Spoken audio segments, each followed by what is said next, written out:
Alright, we're streaming. This should be working. I think it's working. Just double check. Looks like it's working. This also looks like it's working. That's cool.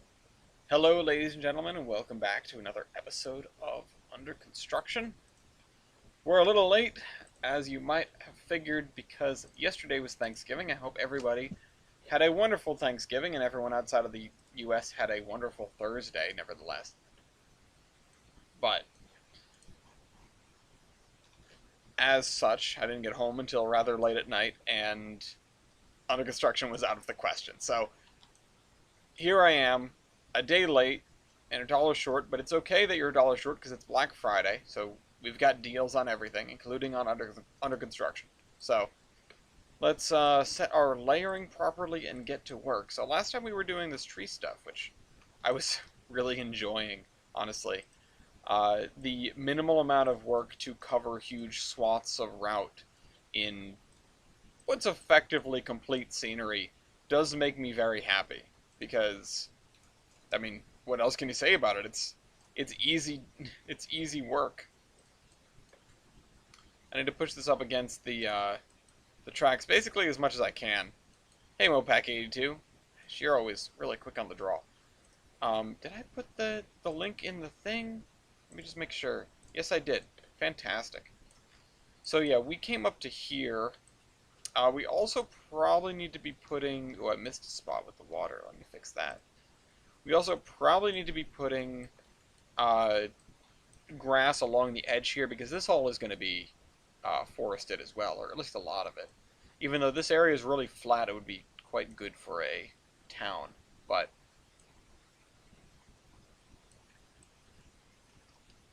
yeah, I don't... Should I put town over here? This is Scioto Ferry. This is nice and flat. I don't see why they wouldn't be building here. I've been sort of getting away with filling in a lot of farms and areas. Since last week, though. Oh, that's right. Well, that's okay. That's okay. I feel like you're omnipresent. You show up almost every time, and I appreciate you because it's good when people show up. Oh, I need to drink water already. This is going to be a rough one. That's what I get for singing Sabaton on the way home yesterday. Absolutely wrecked me. Okay, so we need grass along this. Yeah, all the way up to the tunnel portal. We have grass on the other side and along the highways. That's fine.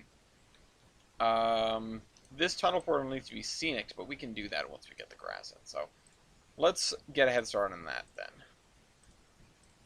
Although, in truth, it's not really a head start. It would be a head start if I started this at, if I hopped on a quarter hour early and started banging stuff out. Anyway. How was your Thanksgiving, Mopac82? Can you do the metal vocals? Not right now, I can't. I can try. Again, not right now. But, you know, I get a kick out of it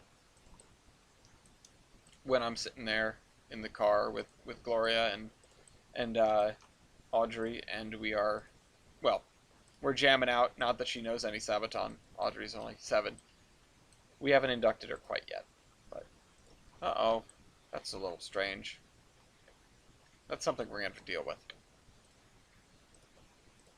Which you may be seeing her. She might come around during the stream. Who knows? She's in the other room watching the Muppet Christmas movie. So that I assume is not a 3-hour whatchamacallit, 3-hour epic. Unlike the entire Lord of the Rings trilogy, which I saw for sale at Family Dollar earlier and almost bought, because not only do I not own it, I've never seen it. I know that's like a, you know, please hand over your nerd card thing, but I've never seen Lord of the Rings. Oh, hi, Matt. Yeah, no, Matt, I don't have any new orders for you. But I appreciate you showing up, of course. Actually, there was something that you were supposed to poke me about, and then I ended up not doing under construction that week. I can't remember for the life of me what it was. Must have, I don't know. Must have been something. Oh, this area's... Where does the farm begin? Is it just this? Because I feel like this whole area would be farm.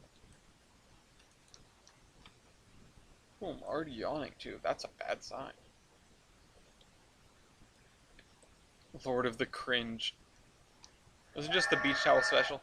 No, this was like a couple weeks before the beach towel special incident. Uh, Zayden slept through half of it. Yeah.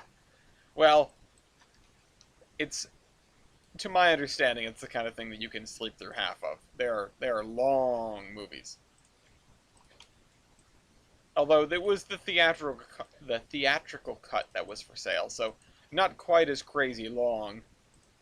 Uh, somewhere with no earbuds. Oh well.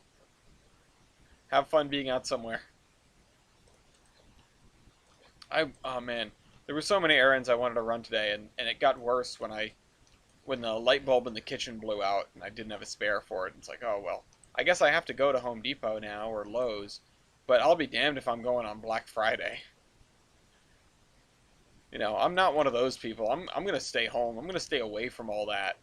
Uh, even the deals may be good, but I am not about that life. I'm gonna take it easy. Maybe I'll go tomorrow or Sunday to get some extra light bulbs and pick up some other things that I need. But like Iron Horseman movie night, watch all the Lord of the Rings. Yeah, that's an Iron Horseman movie weekend.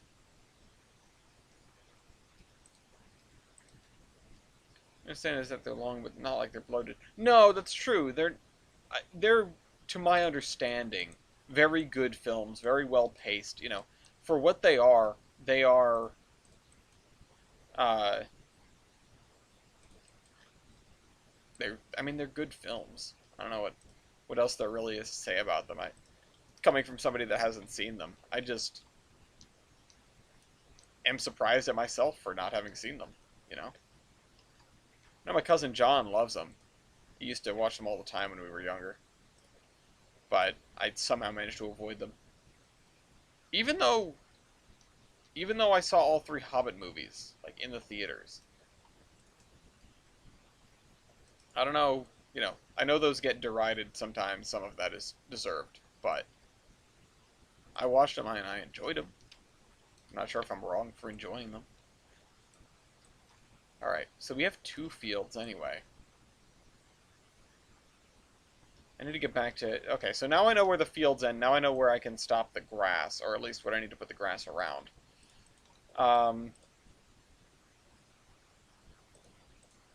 Missed some of the interesting stuff. The deep character stuff, although, you can complete every movie in 5 minutes by reading the plot summary on Wikipedia, but ain't about that life. Speaking of which, I did do that well, I ain't about that life for Lord of the Rings anyway, although I feel like I know enough about them. Although I don't think I'd do particularly well at a trivia night, but I did do the quick Google search, read the plot synopsis, or, yeah, in this case it was the synopsis, not the summary, for The King's Man, because I saw a couple advertisements for that, and I went, wow, that's a pretty stacked cast. Huh, I recognize him from somewhere. Hey, is that Rasputin? And,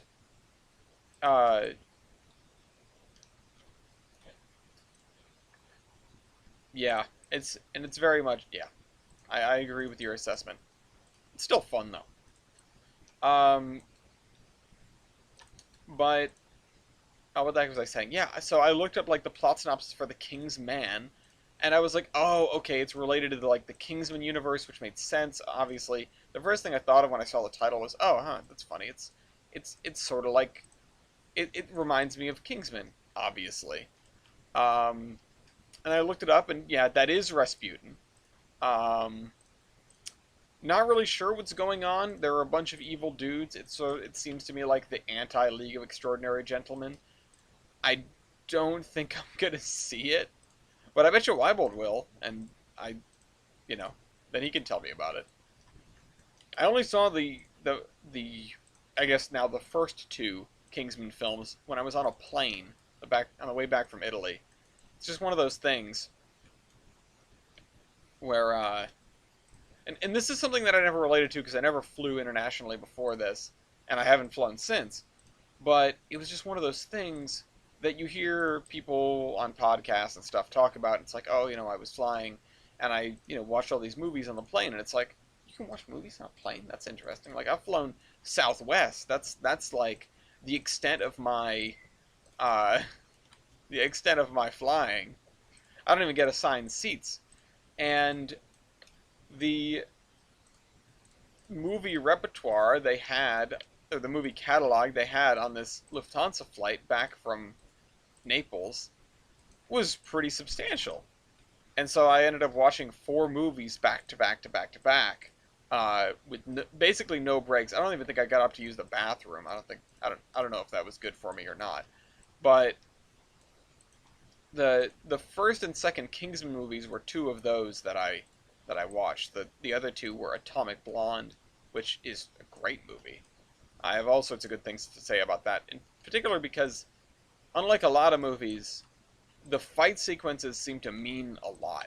Like, you can see the adding up injuries on the protagonist throughout over the course of the movie. Where the heck do I take this road from here? Or do I just end it here? Where is it going? So it comes through here, peels off this way. This is like the old way, over and around. I get it. So this one does have to go somewhere. Probably down to here or something. I don't have a road that goes out of town this way yet.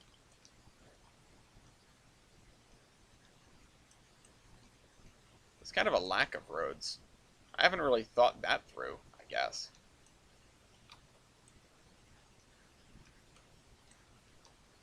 There's no roads to get to this, which that's an oversight if you ask me.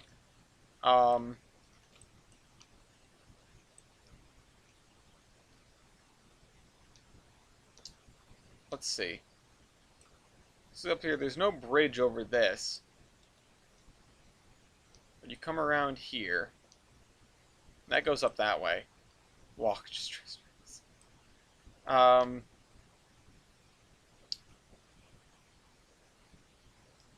let's see. I need to put in a road here. I need to go from here, and I need to point more or less at this. So I need this road. Let's take the train, yeah.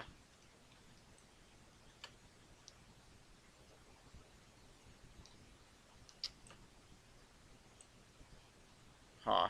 This is actually going to be tricky. Caulk the wagon and float. Always caulk the wagon. Okay, so this needs to be straightened out. Oh, crud.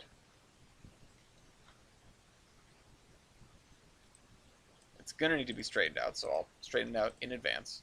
Oh, and you know what? It's going to mess up the one before it, too. So, now straighten it out. How about? And in fact, I may even want to make a little bit of a cut here, even though it's a gravel road.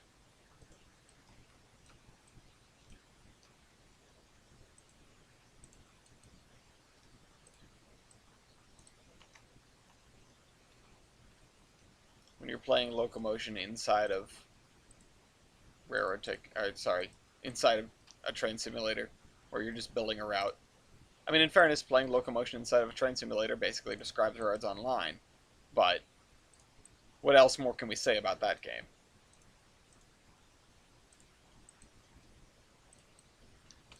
The other day, TJ was like, "Oh, I'm just shuttling cars back and forth with Eureka," and I was like, "Damn, I want to be shuttling cars back and forth with Eureka." This was actually last night, I think, after Thanksgiving, when everything had wound down. It was like 10 o'clock at night.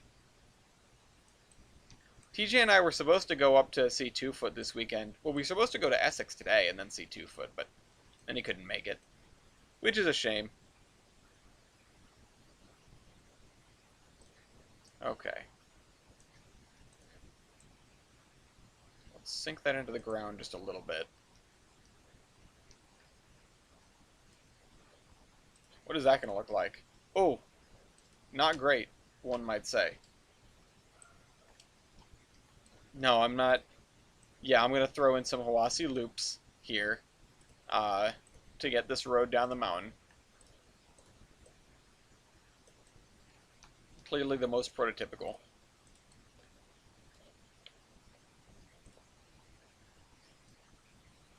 How could TJ... Oh, it's funny because he didn't make it on Apollo. Yeah, he probably doesn't like me. I think TJ doesn't like me. That's the real takeaway here.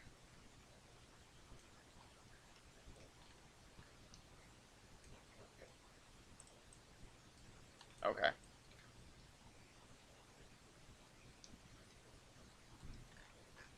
So that goes in this direction, which means it should pop out like right over here. But I'm not going to do that. I'm going to have it pop out over here somewhere. Let's see, where, though? Down here and then across this way.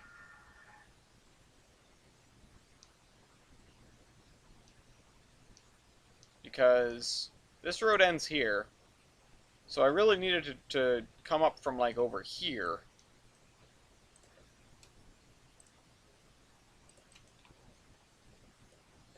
That wouldn't be good for trucks, but, you know, train good, car bad.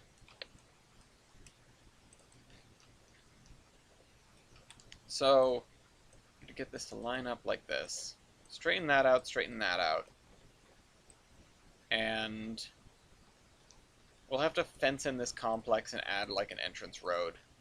In fact, I should probably do this one paved. So we'll do this one paved, and then we'll do the gravel road beyond this into the mountains. Oh, excuse me.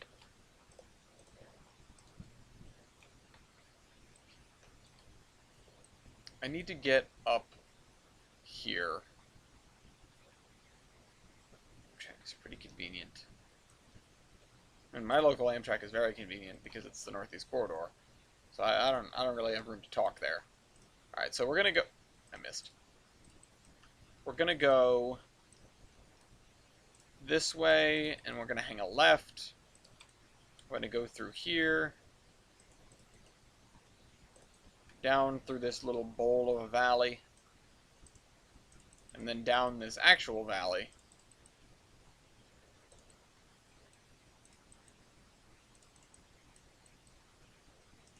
This is going to be a real messy looking road, but then again, it's just a gravel road that probably was just a walking trail before they started trying to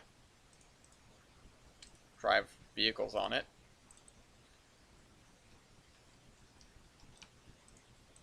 Alright, so that's fine. This is probably fine. Straighten that out. I mean, the 3 o'clock a.m. is rough.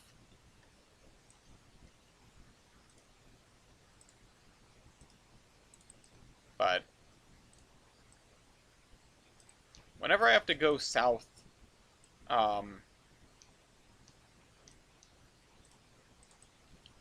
like if I have to go to DC or something, which I haven't done since late. It's almost been a year since I went to DC, which would mark, I think, the last time I traveled on Amtrak. I always try to take the late train out of Providence because, well, these days it has a sleeper on it, so if I wanted to be real bougie, I could do that. But it's just nice to be able to sort of settle into one of those seats, which, you know, they aren't the most comfortable things in the world, but they're not the most uncomfortable things in the world. I'm building this like a road, like a railroad now.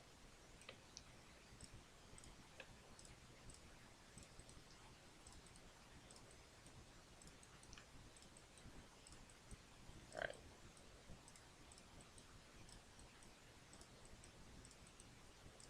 Okay.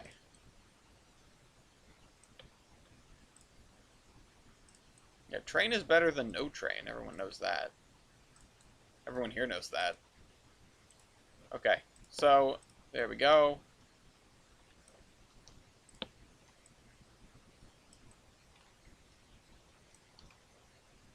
And then this needs to turn into the complex here. So I'll just add this like that, and that like that.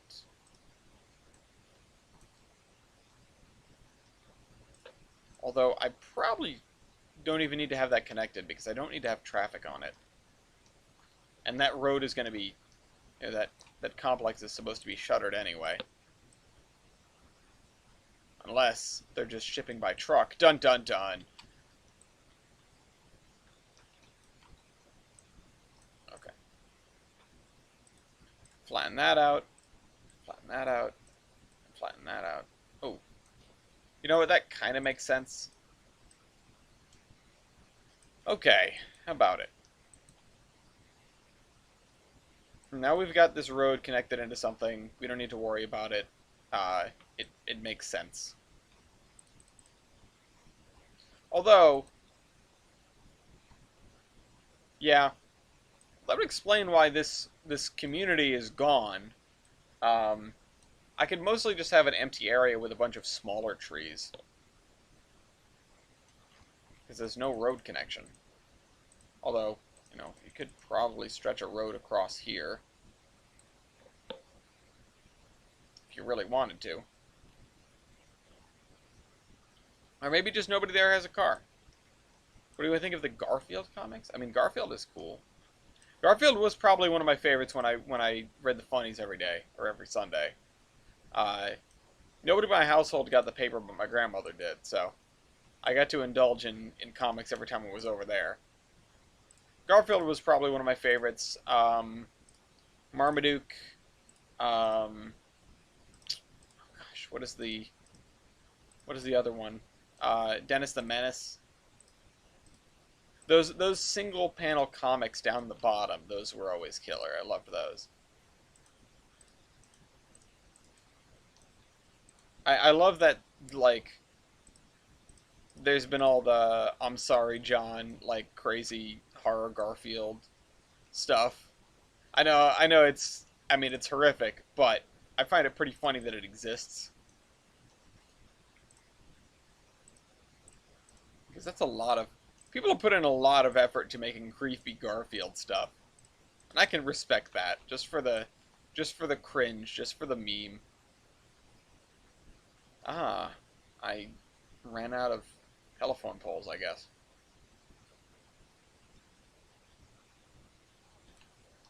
Alright, let's fill this in.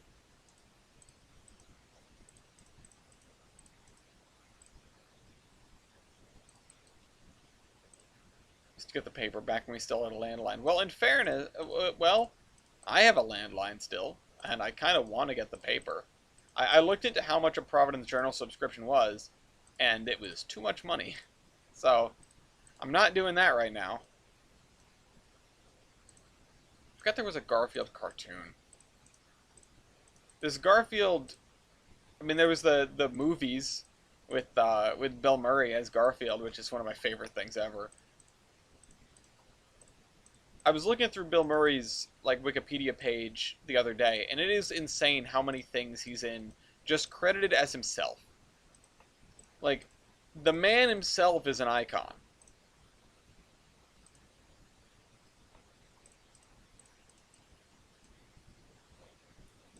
Garfield's Pet Force.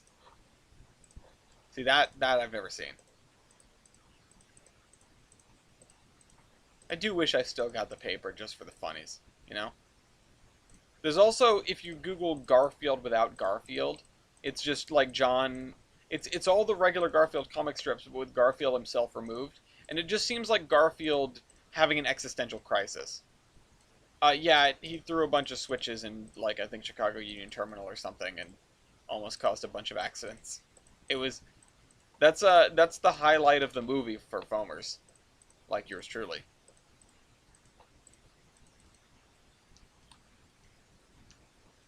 Oh, yeah, well, he didn't want to be Garfield. Or rather, he didn't...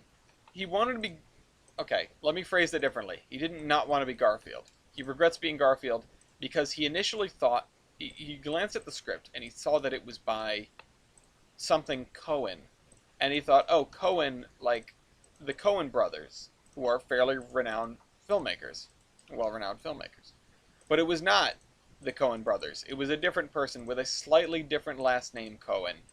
And he had signed on for 2 movies, thinking that he was signing on to Coen brothers scripts, which were going to be good. And they weren't Coen brothers scripts, and they weren't that good. So he ended up being Garfield for 2 movies.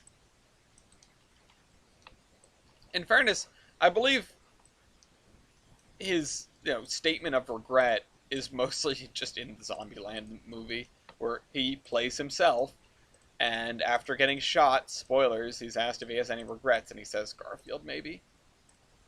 I'm not sure he's ever spoken publicly about his disdain for that movie. I'm pretty sure it's just like a funny footnote in his life where he got to be Garfield.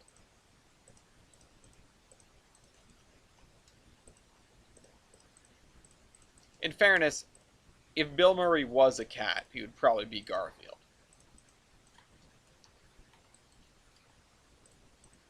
Alright. I am going to spend an awfully long time doing this today because banging out all of the just large areas that need to be filled in with grass and trees is a massive, massive, and yet very simple step towards completing Tolbrand.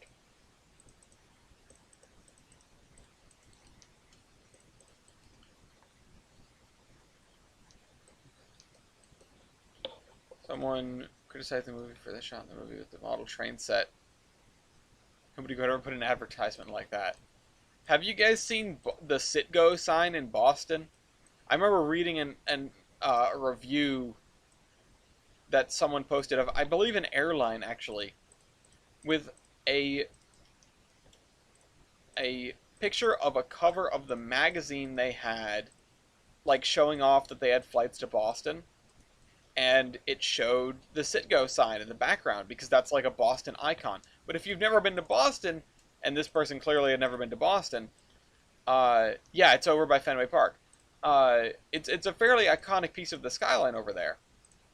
And this person was like, how dare they just blatantly throw in an advertisement in the middle of this beautiful skyline picture of Boston just to get in that product placement in this advertisement for flying to Boston. It's like, no, that's not Photoshop. It's there. It's a giant sign that says Sit-Go, and it's pretty famous. And when they were going to take it down, I think a few years back, the people of Boston were like, no, don't.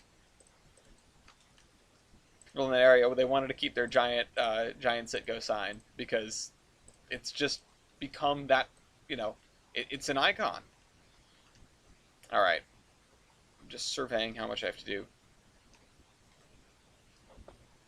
What would I do if all tree and grass splines broke the next version of the game? If all the grass splines broke, I would immediately learn volumetric grass and start using that and be much happier with myself. It would force me to start again on this, which the grass stuff, which would make me happier.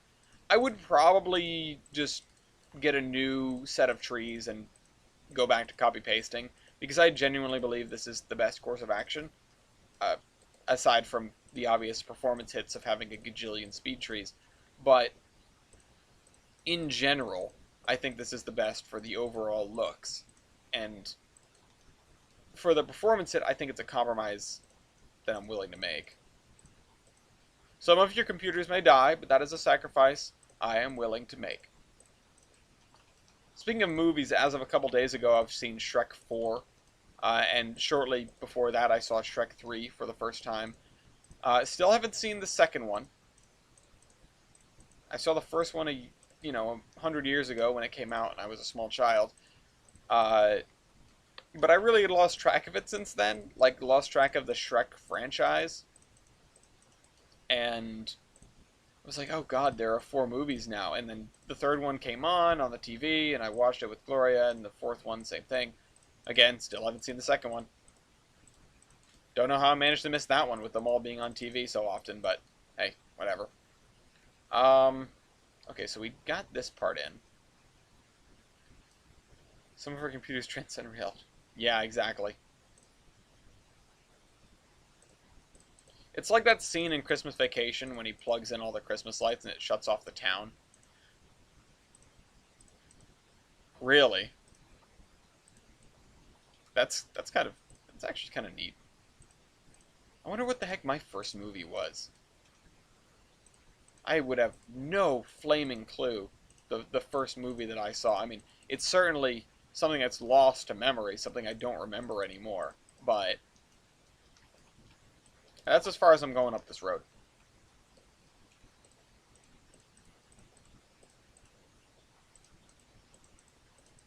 I also wanted this to be a farm field, that's right.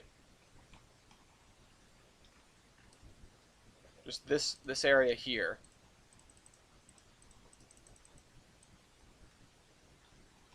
The wiring is better now. Slight. Well, no, it's not. One circuit breaker's fixed, but that's it.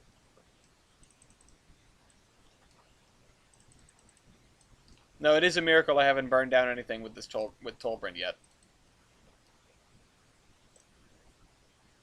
But yeah, I mean, I've been watching movies again. Gotta go see Ghostbusters. I was really hyped about it, and then I just lost the drive to go see it when I realized, oh, I've got to go to a theater, huh? Who pinged me? Who pinged me? Whomstead of...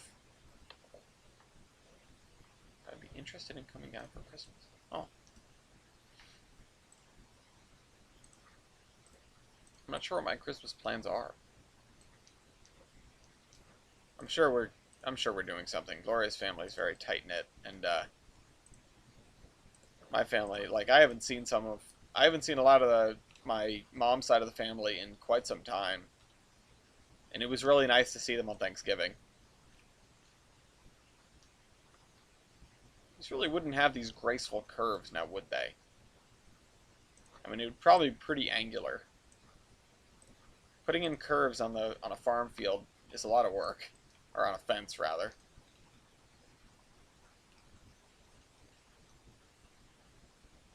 Oh, don't envy this computer's abilities. I mean, you can, but they aren't that impressive. I don't know why I just have such luck with Tolbrand in particular, but I actually booted up the new Hearts of Iron update earlier today for the first time. And oh, you know what? This area is flat too. Uh, and it has some performance hits. The new changes, the new supply changes and stuff. It's definitely a little bit tougher to run than previously. I don't know what my settings are. Probably everything's like on medium or low. Let me check actually. Train settings. Performance. Yeah, everything's on medium. Post-processing water quality is low. Update rate is high, but shadow quality is medium.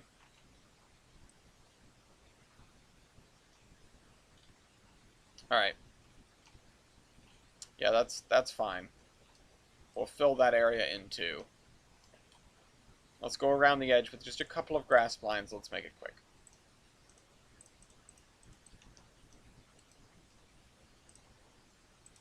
Yeah, no, I try not to turn my stuff up. I'm okay with living on low performance settings if it lets me go grand with what I'm doing. Uh,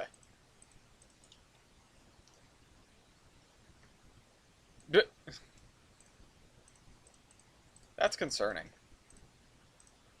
Pretty sure I can run OpenTTD on my refrigerator, and it's not a smart fridge. It's just a normal one. But yeah, no, I've been finding time lately, which is nice. It's nice to have some time. Played a bunch of Halo Infinite. Played some Hearts of Iron earlier today. Probably gonna do it more in the evening. Booted up Yu-Gi-Oh! Or installed Yu-Gi-Oh! Duel Links again, which that's a mistake. That my love for that game, when it comes in hard. It is just brief periods of absolute addiction to playing Yu-Gi-Oh! To the point where I almost want to break out my real cards. Oh, I can get my nerd card back because I said that? Oh, thanks. Um, Someone was trying... Oh, Ian, I think, was trying to put together a computer earlier and asked for advice. I pinged Mason. I don't know if he ever got any advice, but... Kevon's too busy to help with stuff like that these days, I feel like. I don't see Kevon. I just know he exists out there somewhere in Texas. At a Texas Instruments factory. Maybe he won't talk to me because I use Casio. That's probably the reason. He convinced TJ not to come with me because I use Casio. So I didn't end up going to Maine. If you guys look at the number of times I've planned to go to Maine versus the times I've actually made it to Maine, there's a pretty hefty difference in there. Because it's a long way away. You dedicate the whole day to do that. I spent the whole day, like, cleaning up around the house, and instead of going to Essex, cleaned up around the house, just did some other chores, put together a work table downstairs, sawed the top off a headboard so that I could put a bed back together upstairs. Because Audrey visiting for the weekend, stuff like that. We had a lady from the DCYF office come and like look around the house, and one of the things that I pointed out was that okay, upstairs is where Audrey, would stay, or does stay, and the mattress on the floor, which isn't great. Well, it's on a box spring on the floor, but it isn't great. And I was like, yeah, I want to put the bed back up here, but if I put the bed back up here, then I have to chop the top off the headboard because the window doesn't open when the bed is against the wall. So, that's the type of guy to use Casio. Barely functional earbuds. Yeah, no, I like to run my tech into the ground, honestly, though. Everyone that knows me knows that. I dropped one of my timers. I had them all stacked up for local rail. I had them stacked over here, and I accidentally elbowed them. I knocked them into the computer. Like, not into the side of it, like into the interior of the case, because my case has no side on it, as many of you may know. What are we working on? Oh, that's a good point. I didn't talk about what we're doing. I'm trying to get more grass down so I can get more trees down so I can finish this thing. So I can finish this segment. If at all possible, within, not within the year, maybe like before Easter.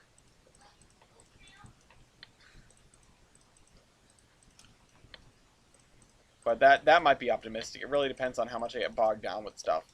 I'm trying to spend at least a good hour on the scenery, the big stuff, the stuff that actually gets me closer to finishing. Hello, my love. Can I help you?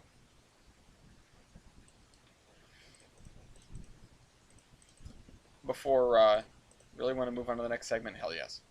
Finally made it to the week. One of these at a time, not at the end. Welcome, Kaiser. Why? Why was that necessary? That doesn't make it necessary.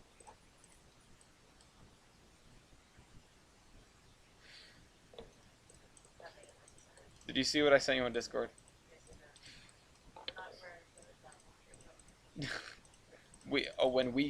Apparently I'm getting pregnant too.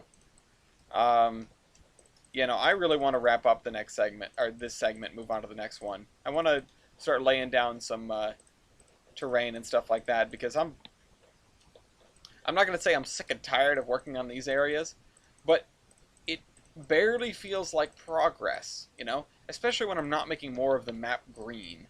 It barely feels like progress, and I really want to make some decent headway, because if we move into 2022, Trains 2022, and I'm still working on the same segment I was working on in Tane, yikes. I know we had a pretty significant period in there where I was not working on very much of anything, but yikes. Yeah, Mason Valley's almost done, industries aside. Mason's Landing, more or less the same thing. I mean, Mason's Landing, I think, I'm just about ready to call that done.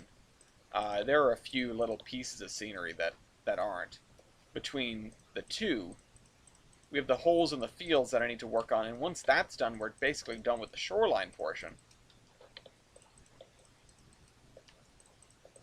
Aside from renaming signals and stuff.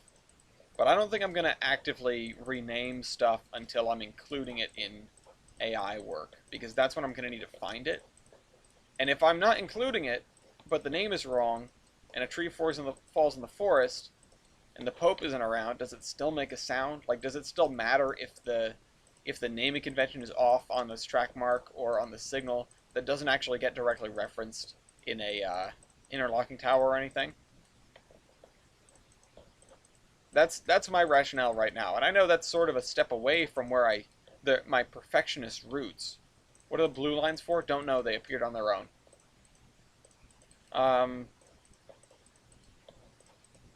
They mark the edges of chunks, but I didn't put them there. The game put them there, and I'm not sure why. You know, it's stepping away from the perfectionist roots a little bit, but at the same time, it'll be okay. It'll be okay. What do you expect the next? When do I expect the next release of the route? That's a really good point. I haven't released a version in a while. So I would like to have the route seeded before I release it. And that doesn't necessarily mean having AI to do everything, because that's not where it's going to be. But I would like to release a version on the DLS for 2019, before I move to 2020, which would ideally be all the industries are working, and at least I have the cars for those industries sitting there. The engine houses aren't going to have anything in them. The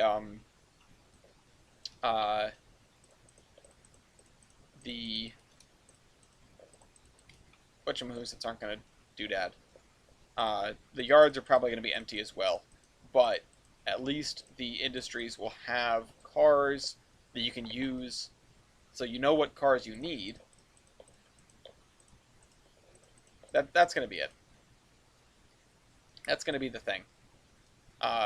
So when, I don't know exactly when. If I really wanted to push it, I bet I could get a release out before the end of the year. But I don't want to give a release on a version, like, and I'm talking DLS release. If you guys want this copy of the CDP, you can just DM me on Discord. I'll give it to you for free. But the nice thing about it, though, is it's all on the DLS, so you don't need to worry about that. What the heck was I saying? If you want a release of this version, if you want a copy of this, you can hit me up on Discord, and I'll just give it to you. The proper DLS release of this version of the route hopefully is going to be in 2019. I'm not going to promise anything. And it's going to be once I have every industry working and seated and am ready to move on to the next section. I haven't been saving copies. I don't know why. I probably should be. And I maybe should right now that I'm thinking about it. But we should be well beyond version 02.62. We should be like on version 70 at least. And I think going ahead, I'll increment it just based on every episode of Under Construction, so it'll just be a number of weeks. Or something like that. That would make sense. Mirror the Minecraft snapshot things. Speaking of which, the Minecraft server is coming back. So for those who don't know, the Iron Horsemen have had a Minecraft server since long before the Iron Horsemen were a thing. Even before my channel was a thing, we had a public Minecraft server. Or we had a Minecraft server. Now it became public with my channel. And so for the new Minecraft release, the server's coming back. The IP is available on the Discord. It's going to be in 1.18. It's going to drop sometime between... Ooh, I just punched the microphone by accident. That's my bad. Sorry if that was loud. It's going to be on air sometime between the 30th, which is when the new update releases, and probably the following Saturday. I'd like to have it up at least by the Wednesday, though, because that will get everyone sort of situated fairly quickly. It'll let us experience it, together for the people that haven't been on the temp map, and for people that have not been in the loop with Minecraft lately. Just being able to start a new map and be together is going to be exciting. So yeah, everyone is free to join the Discord and join the server. The IP is in the channel topic. We have a temp map up right now on the latest snapshot. The IP has changed since last time. That's a good point. Because of the time I lost power. Or I should say the times I lost power, but most notably, probably the most recent one.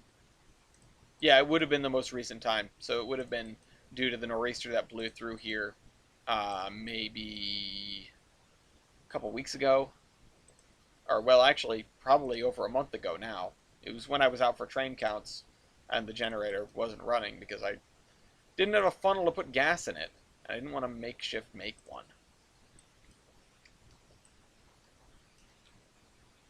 Alright, so I can actually just cover all this over and then remove the trees. Or move the trees.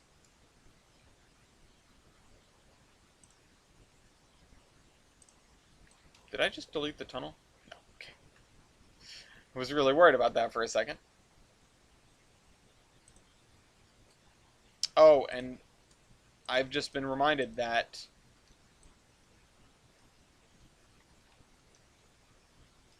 oh, does it go? Oh, it does. Okay, well, I need to put in stuff for that. I will get you the IP later. IP daily.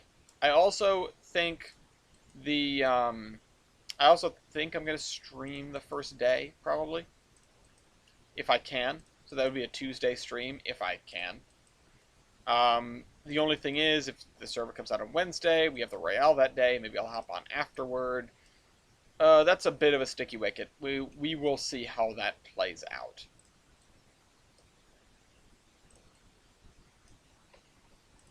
So if somebody wants it, you don't need to give it out each time.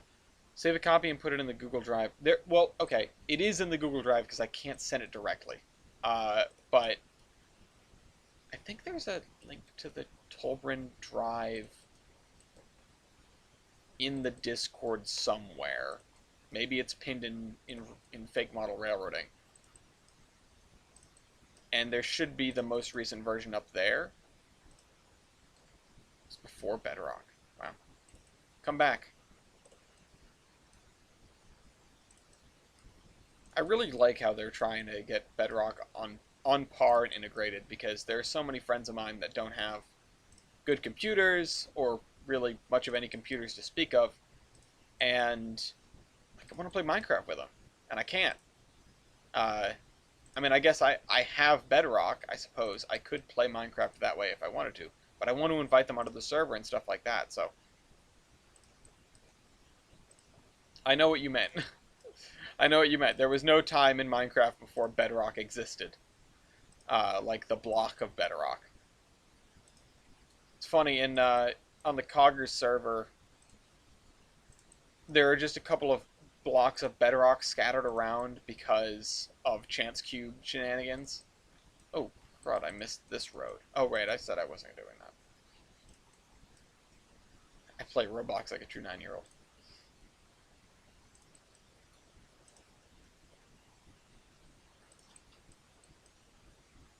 Alright. Look at this. Look how much green we have now. I can fill in this whole thing with green. I'm not going mad with greenery, I swear. But I'm in love with Planetina. Alright, so let's do that. Again, we'll just clear the trees off the road. That's going to be a chore, but we'll do it. I'll go up to the edge of this.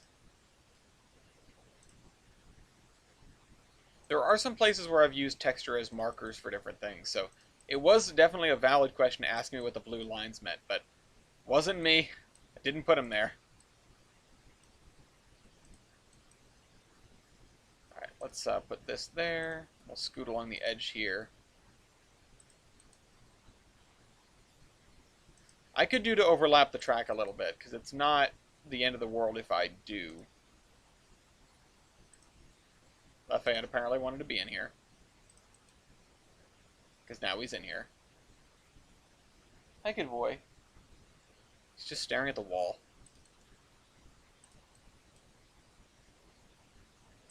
Lafayette. Hey, come here. Come here. Come here, I'll put you on the couch.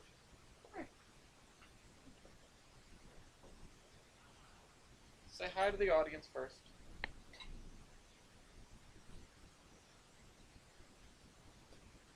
You're a good boy. Well, you got those schmutz in your eye. Have you been digging for dust? You been eating dust?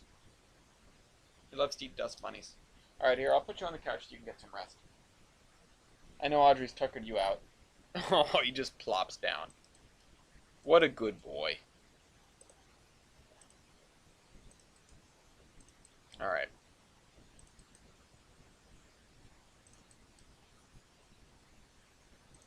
You can hear Gloria, though. He's standing on the table. Lafayette, lie down. It's okay. He's the most wild doggo.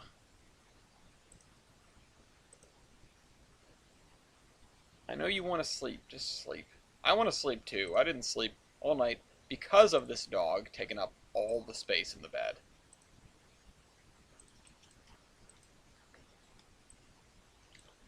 Look at those forested hills.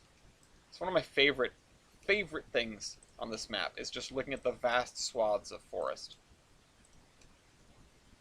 Having that one tile buffer between the track and the edge of the world is hugely beneficial for immersion, in my opinion.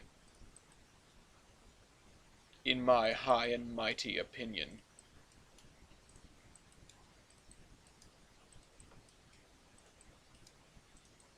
If you have a huge route, it doesn't really make sense, though. Like the UMR, it makes sense. Like it's a quick and dirty route turned up to 11 on the size meter. It is incredibly impressive and very cool, and it does not surprise me at all that it's like, oh well, the things are only one tile wide mostly. I believe it's also a collaborative project, so it's tough to enforce all those standards. Yes, all of these are speed trees. That's why this thing melts computers. Actually, for a lot of people, the speed trees are half and half performance impact, not performance impact. Oh,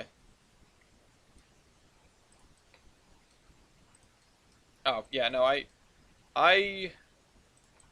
because it's the same number, it doesn't make a difference. I do need to put that up there. And here's how it goes. Somebody asks me for the CDP, I go, okay, let me make you one. And then I put it on the Google Drive, and then it's up there, you know. Okay, so those are the areas. Oh, look at all that green.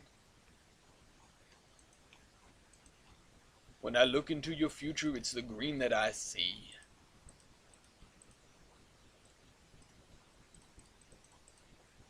Alright, time to clear out this road.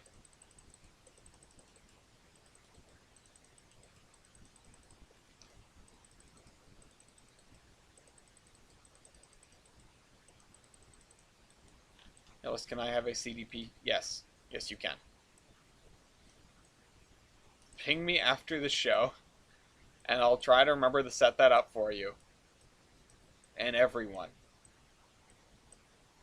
Wait, do you want it in 19? I thought you were in Tame. Shoreline, I thought you didn't upgrade yet.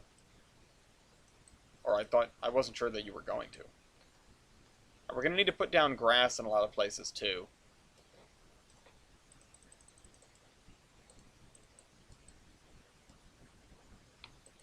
Except for this route on the... Really?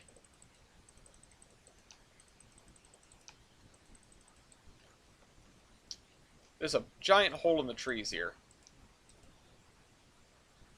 Like half and half. Yeah, I feel you. I didn't know you had it. That's my deal.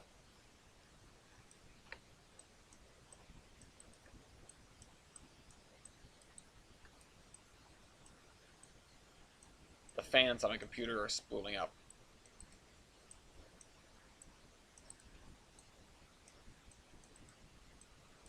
I should have something marked like last Tane version. The issue is, I never incremented the version number, which is dumb on my part. So I don't know which one is the last Tane version. I don't know which CDP it is. I've just been plugging away on this. Although, in fairness, I think the one that's on there is the last Tane version. Because I don't remember exporting any CDPs from 19 yet. And that would definitely be nice to have, because, well, this is a clean version of the route. There's no AI, there's no, like, stuff cluttering up yards, etc. You can do whatever you want with it, without having to clear it out first.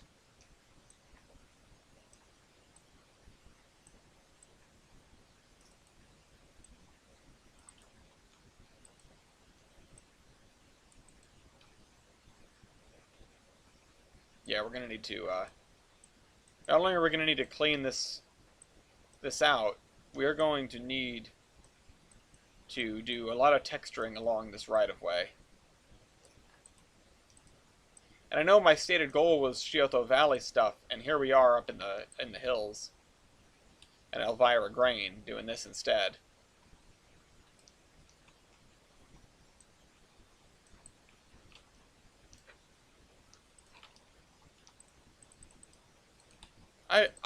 That's an interesting vector at any rate, to find out about under construction via Tolbrand, the route, and not the other way around. I think that's good, though. I'm glad that that happened to at least somebody. It means that there's some other people out there that might have done that. And putting this stuff on the DLS certainly does something. It's a shame that the DLS version is such a dated one.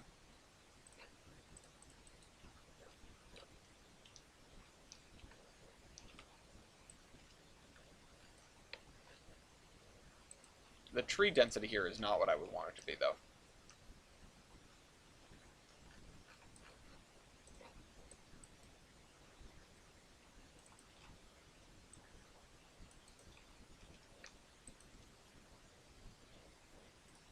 Remember the first construction?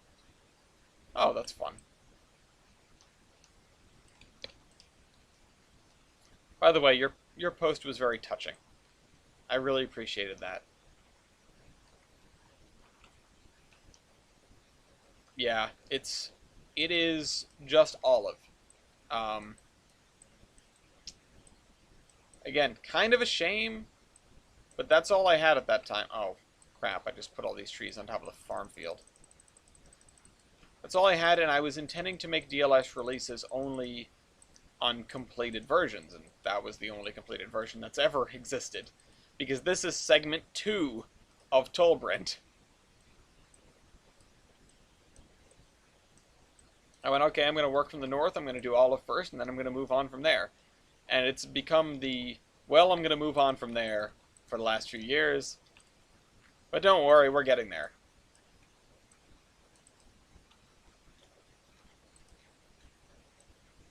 I know some people miss the zombie train videos for the simple sake of having all my work condensed down into 15 minutes so you could see what happened.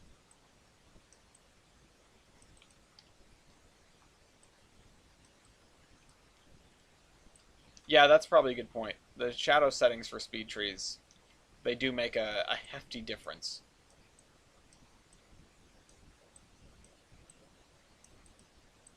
Also, maybe their density has an impact as well. My speed trees are not as dense as some other routes that I've seen that have fairly substantial performance impacts. To me, even.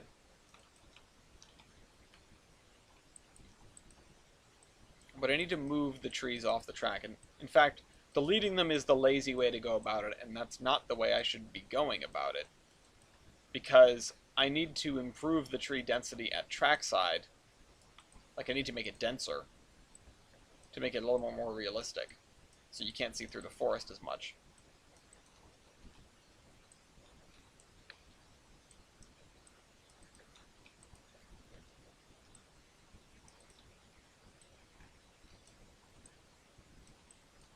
I need to get the trees away from the power lines also. if I wanted to be really realistic about it, what I could do is every time I needed to delete a tree that was in the way, I would just add a tree stump there.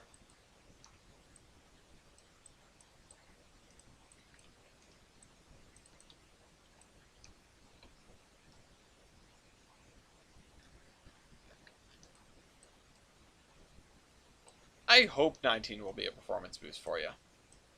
The other thing is that, and this is sort of an impact that I hadn't really expected, apparently all the AI trains have a fairly significant impact on the performance of the route. Also, go play Among Us. There's an Among Us event like right now. Oh, I guess, I don't know who can start events. I'm wondering if only I can start events. Start. I'm about to start this event. What happens when I do that? Oh, now I'm in streaming recording. No, just disconnect. I didn't mean to do that. So that's how that works. Never actually remember to start an event before now.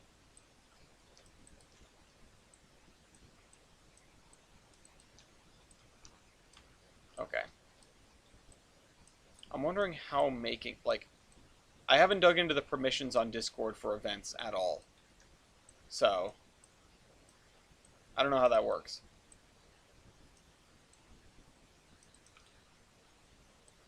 Welcome back, Miat. Oh, look at that baby birch tree.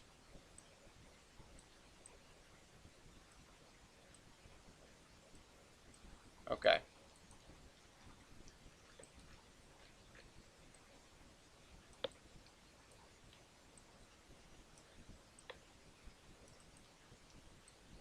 Yeah, this is the more time-consuming but much better results way to clear your track.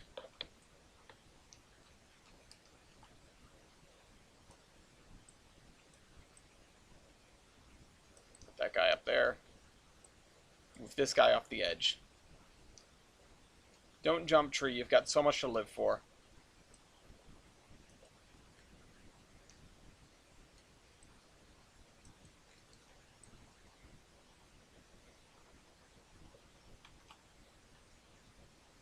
Okay, back to this. I love just walking down the tracks and running into a stand of trees. Oh, sorry, this isn't Railroads Online.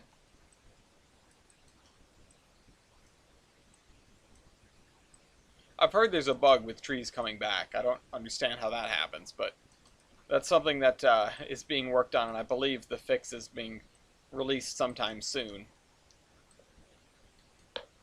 You guys can share your Railroads Online stories. I was supposed to be helping out a subscriber last Tuesday. Instead, I ended up having to work on the server and do some planning. But I got hit by PRR Productions in one of my recent Bacon Line videos, which if you haven't seen that series, that's a fun watch. If you want the same format of just me talking and also Wyvald and Tyler are there. But the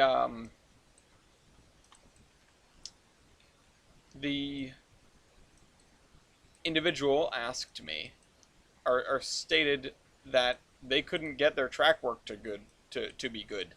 And I said, well, maybe I can help. And so they followed my instructions and hit me up on Discord, which I was actually kind of pleasantly surprised at. And from there, I tried to make plans with them and made plans, and then I had to cancel those plans because that was the only day of the week that I could work on the Minecraft server. We needed to get into the old server, the Narrows, for those who remember it, and dismantle some of the stuff that we're taking with us, which are the 2 ships, the Gettysburg and the Achilles Last Stand for the Department of Transportation and the Rules, respectively. And also the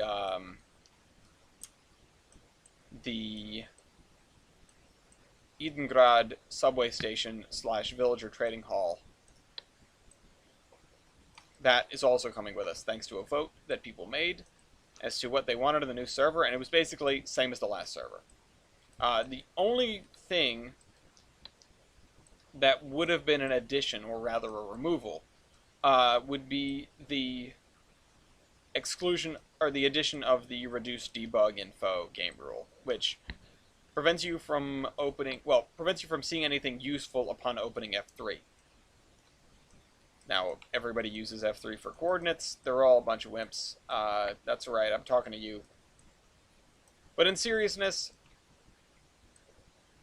I don't like that people have become so dependent on coordinates and you don't need to carry around like a map or a compass. These things that are, you know, they're old additions to the game that just get outmoded by the debug menu. That that I don't like that. Uh, so the last couple servers, the last couple temp maps have had no coordinates, and I've been enjoying them anyway. Uh, the hardcore map in in specificity, because when you died you got teleported thousands and thousands of blocks away instead of actually dying, um, or instead of being kicked off the server, set to spectator mode. The um, the whole thing with that was you had no idea how far away you were. Yeah, people are only using maps for decoration, which is tripe. They're incredibly useful, and they added like banner markings on them and stuff like that. They added a whole new, they reworked the map system in recent updates, and it hasn't mattered squat to like anybody, at least nobody that I've played with, because they don't use maps, because they don't see the need to use maps, because like, well, we've got the F3 debug menu. What do we need to actually plot our course in Minecraft for? You know, when I can just write down a coordinate and I can get there automatically. Hey, Steve hasn't got the COVID vaccine. He doesn't have the 5G chip in the back of his head with the GPS that tells him where he's going. You should have to use the in-game stuff to figure out where you are and where you're going.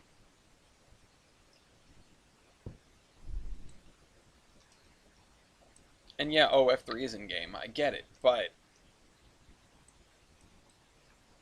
Oh, I use the hell out of furnace minecarts. Let's be honest though. Furnace minecarts were never useful.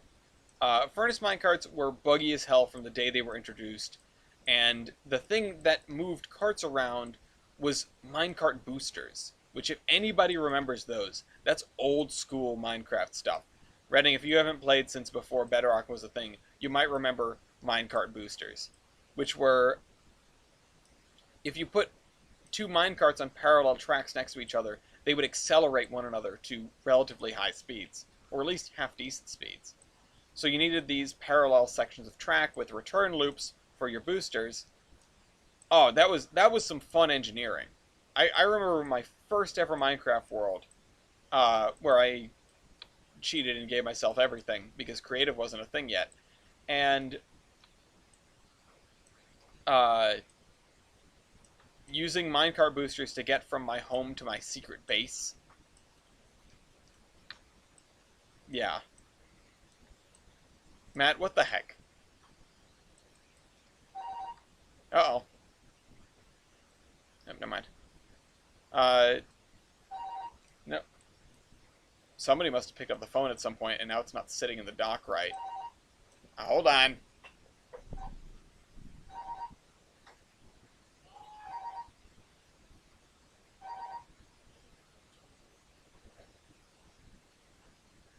Got it. Haven't got it.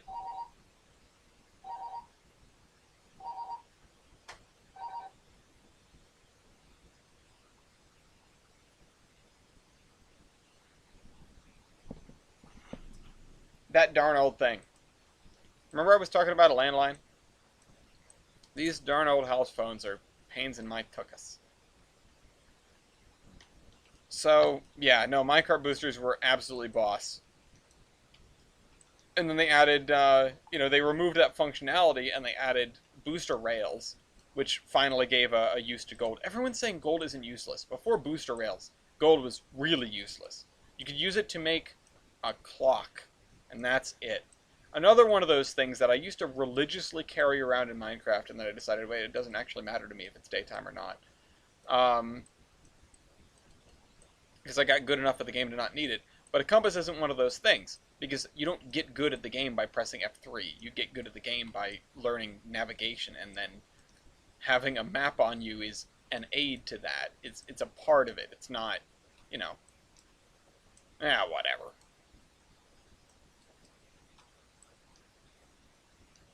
No, gold is good for nether stuff now. Like previous to that, people were saying gold is useless. It's like, have you tried to ride a minecart anywhere in, since 2016? I don't remember when powered rails came out, but before that, yeah, gold was pretty useless. F3 is lame, and everyone who uses it is lame. Honestly, it's one of those things where I was using coordinates just like everybody else. And then I stopped using them for the explicit purpose of the hardcore server where we disabled coordinates. Because it was, tell them car bad, train good. Even though that's not car, but no, yeah, no, I don't like the nether highways too much. I like minecarts, they're cool. Like the ice highways and stuff. Meh. People use F3 are the same people who use auto too. Ouch.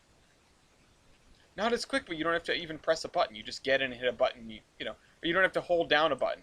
You get in, and then you arrive at your destination later. It's carefree is what it is.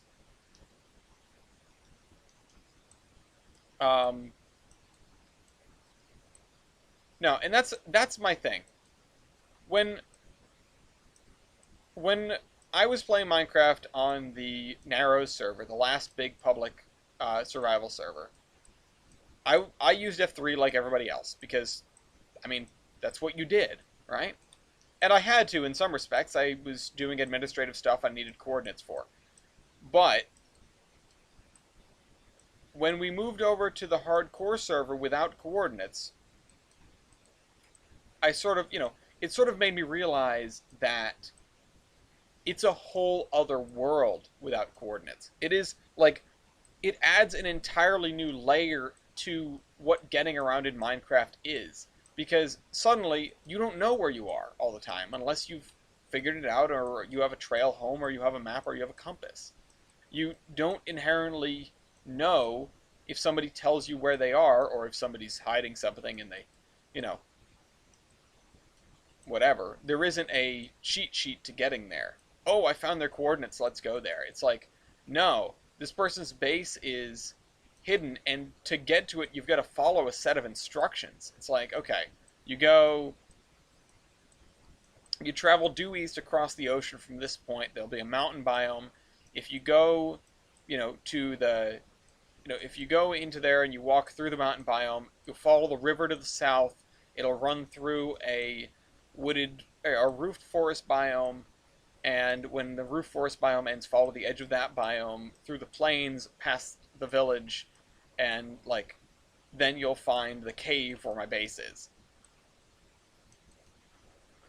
So when we were doing the hardcore server without coordinates, I learned to work without coordinates, and you learned to live without coordinates, and just realized how much I was missing, basically. How much more immersive Minecraft is when the fear of getting lost is back. And that is, for me anyway, that was my first and most basic fear in Minecraft. The first multiplayer game I ever played with someone, which was my friend Robert, who got me into the game. And God, this was before I moved from, this is before the channel began. So maybe it was like 2009? Was Minecraft around in 2009? Maybe it was 2010 or 2011, but, it was before the channel. Oh, there's a tree right in the middle. The first thing that happened to me was we were building a house together, and I ended up wandering off, away from home, and I was lost. I didn't know how to get back. I didn't know where I was. I barely knew anything about the game because I'd been playing for like a day, and I was completely and utterly lost. And he was there with his little sister and little brother, and there in the little, town or couple of houses or a couple of buildings, whatever it was, that we had built, and I needed to get back to them. And so I spent an hour doing something I'd never done in Minecraft before, which was digging down to find redstone. And I dug down and I found redstone. I actually, my downward spiral staircase ran directly into a redstone deposit. Um, and I brought that back to the surface, made a compass, and found my way back. And that was a magical moment for me in Minecraft. And now with the Coggers server, which also doesn't have coordinates turned on, I've done that twice. I We got assaulted by infernal mobs at Castle Goya, and it was a couple of regen mobs that were actually literally unkillable. That presented a problem for us, and eventually they killed us, and they just hung out near our stuff until it despawned, and I was kind of mad, so I just walked off. I didn't rage quit the game, but I rage quit what I was working on at that very moment, and I literally just walked off into the desert. And eventually I wanted to get home. But I didn't have an atlas on me because that had been, that had been on me when I was killed. So I had no idea where home was. I had no idea where I was. I ended up walking around for quite a while trying to find home. Meanwhile, Gloria was back there just doing stuff. I think just doing magic or something. And I was trying to find my way home and not succeeding. So eventually, I arrived in a mountain biome, and mountain biomes in Coggers particularly, with the recommended settings, not the default settings, are treasure troves, or generates almost twice as often as it does in regular landscape as, in mountain biomes. So I was like, okay, this is a really good chance for me to find some redstone and find some iron and get out of here. Eventually, I did find both. I think the iron I got came from something else, but I eventually found some redstone and made a compass and finally made my way back to spawn, and from there I knew how to get home. And again, another magical moment of finding my way back to the place that I had been living in that I just walked off from angrily. And Gloria was happy to see me, and I was happy to be home, and it's that stuff that I feel like makes Minecraft great sometimes. Beyond the building, because once you're good at the game, you can survive the first night without a hitch. You can turn it on hard, you can turn it on hardcore, and you can get to the Ender Dragon on a fairly reliable basis. Unless you do something stupid or get distracted. I'm gonna buy Minecraft so I can play this. Fantastic, dude. Yeah, I want to pop on a server with friends and build a town. Yeah, see, that's what I want to happen in this server. When it starts off, I assume we're all going to build a town together, and I think that with coordinates off, you stick together more because you don't want to wander off. Because the one thing getting good at Minecraft can't do is tell you where you are. Coordinates can do that. You don't need to be good at You don't need to be good at Minecraft to know where you are with coordinates on. But if you're wandering in the wilderness and you don't have a map or a compass and you don't have coordinates on, it's anyone's guess where the heck you are. And so it re-adds that primal, like, oh, this game is concerning. Like, I can get scared here. I can get lost. Bad things can happen to me. I think that's the most basic thing. And, some people want to play Minecraft where nothing bad happens to them, and that's fair. But that's what peaceful's for. I mean, you can play Minecraft however you want. I'm not saying that there's a wrong way to play.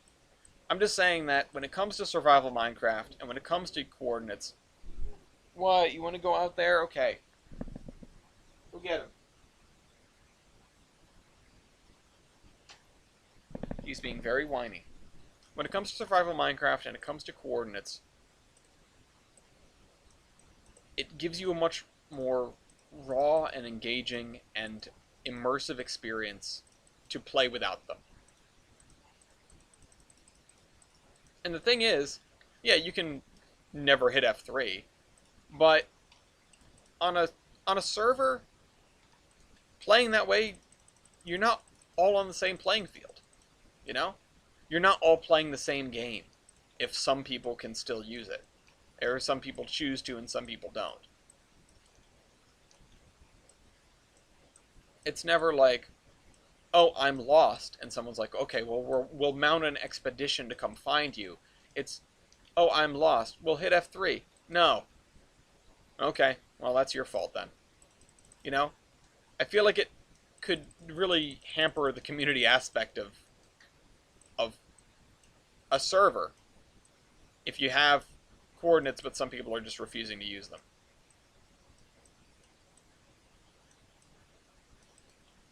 Unfortunately, the vote to abolish coordinates lost, 4-8, I believe. So, we will not be having a survival Minecraft server with no coordinates.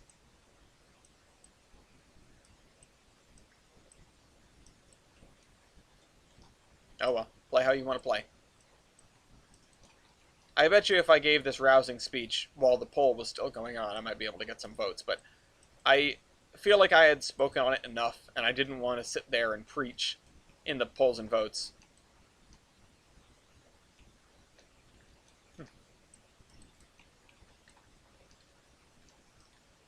Again, on the virtues of not coordinates. Play how you want to play, but when it comes down to a world that's being shared, you really want everyone on the same playing field.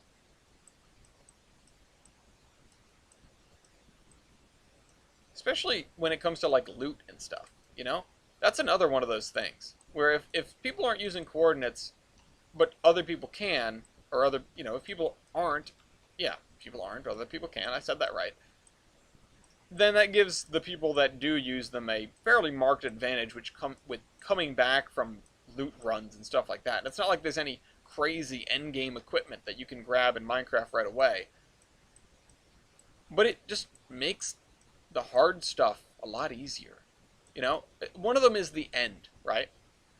In just one of my hardcore worlds, I made it to the end. And yeah, I did say that if you get good at Minecraft, you can make it to the end fairly regularly, but I never said I was good at Minecraft. And if you bum rush it, and that's all you focus on, absolutely, yeah, you can get to the end without too much trouble. It's never on my mind so much when I'm playing, so I just never get there. The end is almost incomprehensibly samey. There's one biome. It's all just lumpy white islands and pillars and chorus trees. And occasionally another house. Or, an end city. What am I saying? I keep saying nether, I mean the end. The end is all the same. The end cities are rare. The end islands are all just the same block. The chorus fruits, the trees all kind of look the same.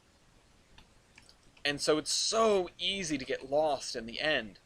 And that is a place where compasses don't work, I'm pretty sure, but where it matters if you have a map, because maps do still work. And so you can fill out map after map after map, trying to figure out where you are. And what I used to do I mean, really, I just brought around a ton of ender pearls. I didn't bring a map with me. I just wandered aimlessly, because you can always find one of the things that'll teleport you back to spawn. But you never know if an area you're in now is an area you've been in before. That, I think, is the real trick. That's why maps are so useful there. But, of course, you can just keep track of where your coordinates were instead. It just seems like circumventing all sorts of interesting in-game mechanics, if you ask me. I need a drink.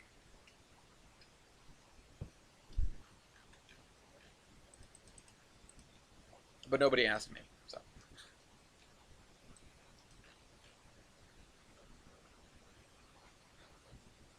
Floating Cone Island things. They burn a mountain immediately after spawn, stay at that mountain, slowly hollowing it out. And that's fun. I mean, I love a good mountain base.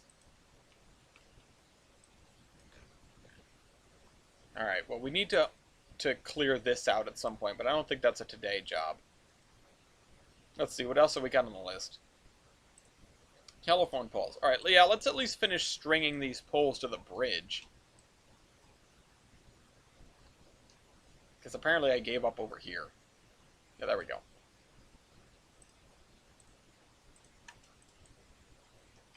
I'm going to need to go over to Olive in a minute, because this telephone poles thing is actually referential to me installing poles. Oops. Installing poles in Mason Valley and Mason's Landing. Not these, but that's what made me think of. So it's classic style world generation. Oh, preset. Yeah, oh man, that would be tricky. I don't think that's a thing. There's always, I mean, there are some crazy seeds. And honestly, no, here's what. I'll tell you what. As someone who's dicked around on the snapshot a bit, you don't need to worry about the above ground terrain generation. If you want crazy terrain generation, just go below ground. The caves are incredible. And I know this is the Caves and Cliffs update, but like, seriously, it's nuts. These are pits. They go down past bedrock level to the new bottom of the world, where you can still see the surface. These gigantic cracks in the earth and gigantic caverns. It's awesome. Once upon a time, Wobbin and I tried to build an underground city. We didn't get past the part of making the hole in the ground because we produced a machine that infinitely created TNT. This was in a modded world, of course. And from there proceeded to drill like 50 cores, or something like 70 cores maybe. And, oops.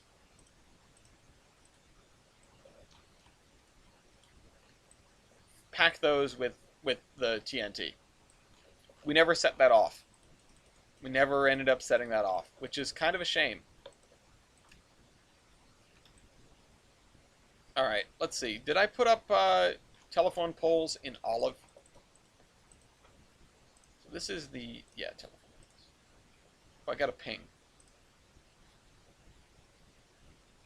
Palmer. Snowy Palmer. Yeah, it's snowing in Palmer. It's supposed to be flurrying here, but they just aren't quite doing it. It isn't quite happening. Did I put up telephone poles in Olive? Yeah, I did. Alright, cool.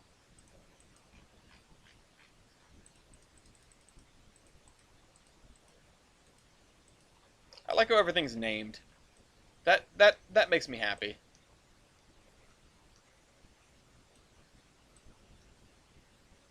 Okay, so I really just should just be stringing it up along everything. Oh,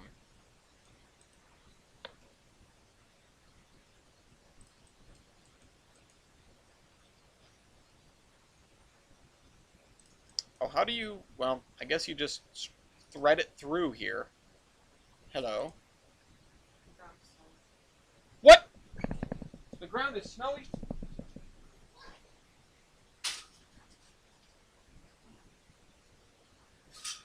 We're supposed to get 90% snow by 9 o'clock.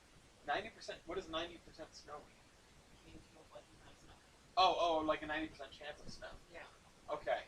You're not saying like 90% of all snow ever. Fair. Good luck, I want to get out. Yes. No. Let's talk about world generation. It is exciting. Again, the small amount of time I got to spend on the temp map thus far has been awesome.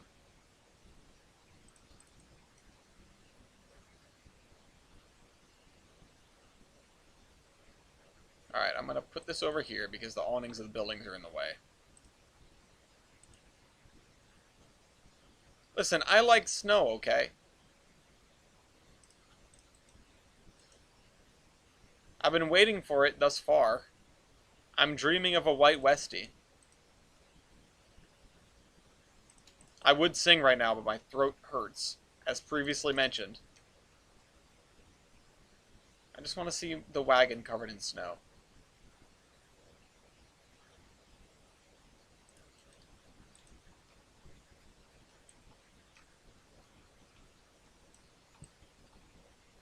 This is an important detail that I missed.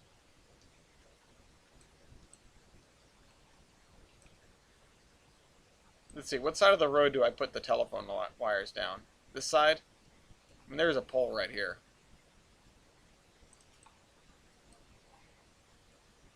Put a pole here. Put a pole here. Or I'll put it right before the fence. I know none of this stuff has to be ADA compliant, but at least I'm going to be courteous.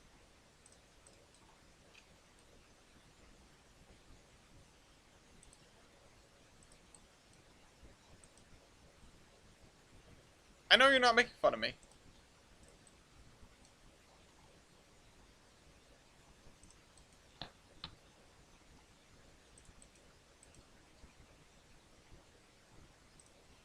Plus, I know if you tried, we've got tons of fodder of you and number 4.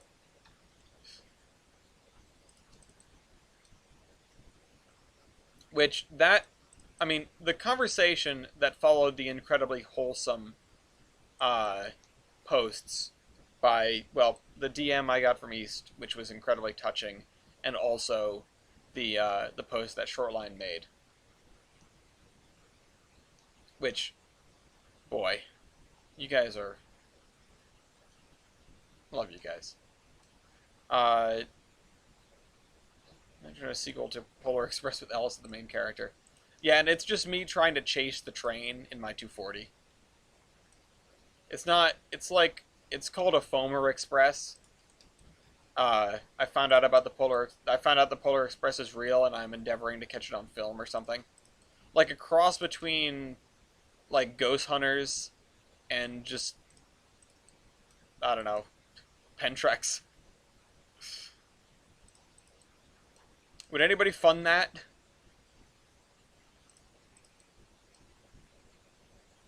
It's a magic train.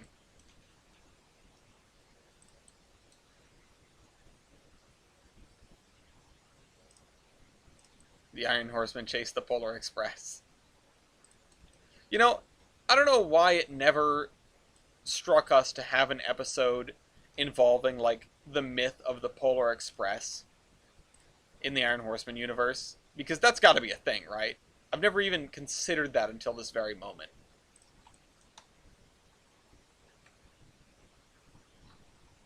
One Chris Green video about perfect shot. That happens to a group of horsemen in a convoy, yeah. Oh my god, no, but if there's driving and if there's foaming, the 100% of the time I'm putting that camera in the hands of Jader. He became pretty godly at it during the Pirates of Promontory trip, yes. Yeah. He had 2 big scoops, but he probably just got hungry. You can give him 1 more.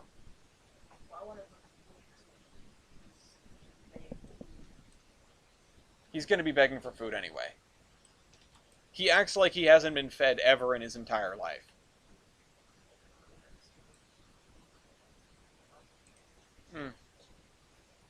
Could I feed him? You know what? I'll feed him when we eat then, or I'll feed him when I get up. I have an hour and 20 left. He'll be fine.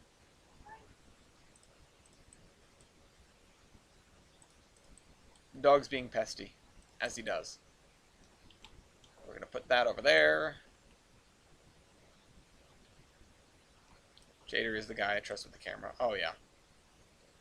Also, I mean, on top of that, just Jader was the one that got us out of probably being questioned by the Warwick police or the airport police that didn't believe we were foamers until he walked around the corner with the camera. So, you know, points to him on account of that as well.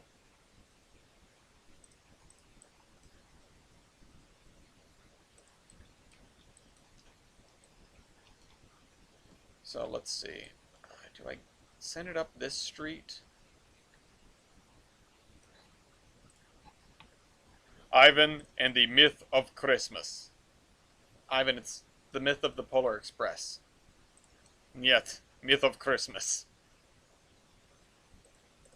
I have never seen Christmas.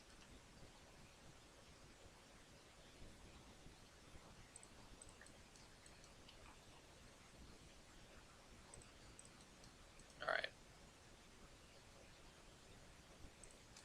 Power lines over somebody's property? Sure, you can get away with that in this day and age. They're going through someone's TV antenna. Oh well. With Josh Groban's belief playing in the background constantly. Gotta listen to that song. It's the time of the season. Also, I'm putting these poles in the road. I'm realizing, like, in the shoulder, I should be putting them in the clear zone.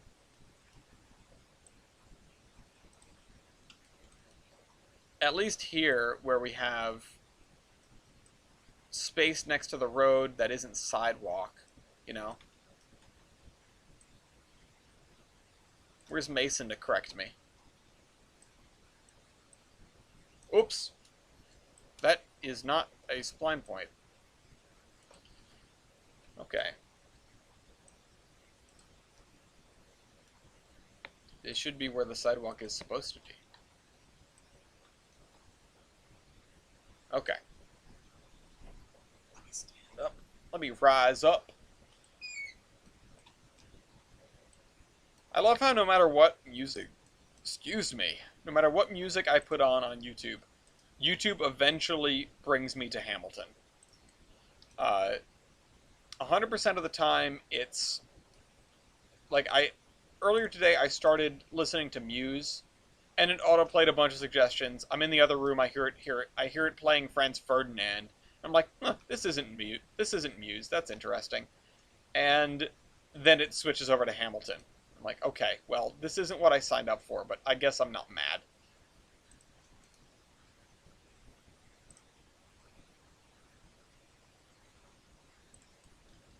Which, actually, I never even checked what it was playing, because it wasn't playing, like, a Hamilton song. It was playing, like, the Reynolds pamphlet with, oh god, what's the cut song? Congratulations. And then on from there to the next song. It was strange. Actually, it played Hurricane Reynolds pamphlet. I don't know. It played a bunch of songs.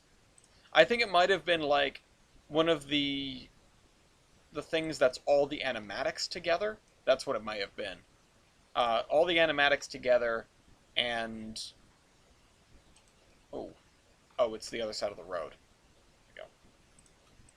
But including the cut songs. That may have been what it was. I didn't add a lot on yesterday. Some fondest memories is that discussion about rail infrastructure in New Hampshire. Yeah, no, that was great. The fun part about it is then having the fun part for me, as an addendum to that, is then having a similar conversation with my coworkers, because I was doing all the rail stuff in New Hampshire. Apparently, I'm shortlisted to work on some projects like that in Rhode Island, which I'm really excited about. But yeah, no, digging into, like, okay, what makes sense here for New Hampshire, and how is that relevant to the balls that will never drop again, was a lot of fun. I was talking about little highlights with Gloria earlier. Obviously, the big one is him buying 2 Foot. But The other thing, like, I always talk about the little detour that Gloria and Christy and I made down to Booth Bay Harbor to get Gloria a tank top and just to, like, otherwise go, like, clothes and souvenir shopping, because that was underratedly a lot of fun. Everyone else was at the Booth Bay Museum, and we were just like, oh, we're going shopping. It's where we got Lafayette's tag as well that he wears right now. So that was a ton of fun. Um, what was one of the other ones? Yeah, the balls that will never drop again is actually a really good one that I hadn't, like, the conversation around that, I should say, not specifically the balls. Although going to see them was fun. The detour to Phillips, I think, was pretty iconic. Um,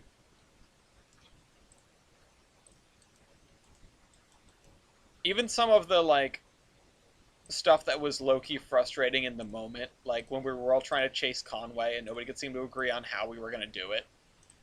Uh, and, like, we all get separated, and then we just happen to, we can't contact each other, and then we all wind up at the same parking lot. That was fun. Looking back, that was fun. Oh, I didn't add sidewalk here. This needs sidewalk.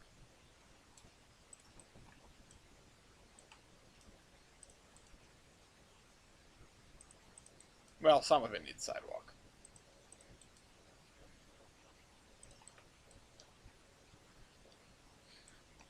Yeah, the Conway chase is one for the record books.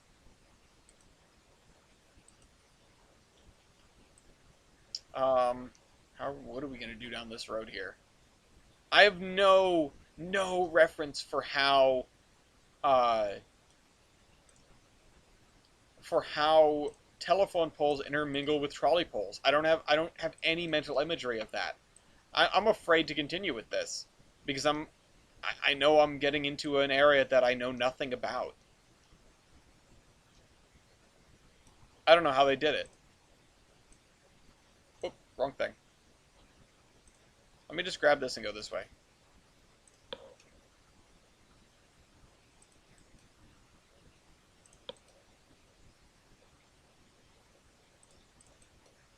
So we're doing some detailing here. This isn't really moving us towards our goal, but it's something somebody wanted to see, so that's what I'm here to do. We probably won't get to much industry work today,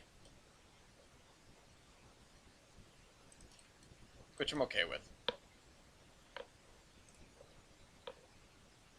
Yeah, no, it's good to go rail fanning. It's good to go rail fanning with friends. Just even when not everyone's agreeing on what they all want to see, everyone's there for each other and everyone's there for the trains. And that's the best part.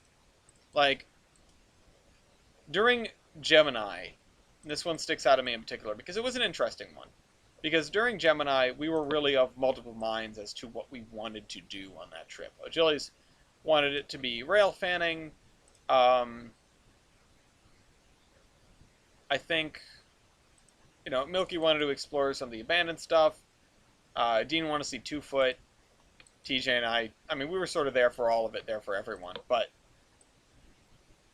that's what it was, It was a conglomeration of what everybody wanted to see, and that was one of the best parts about it, because we managed to balance that out.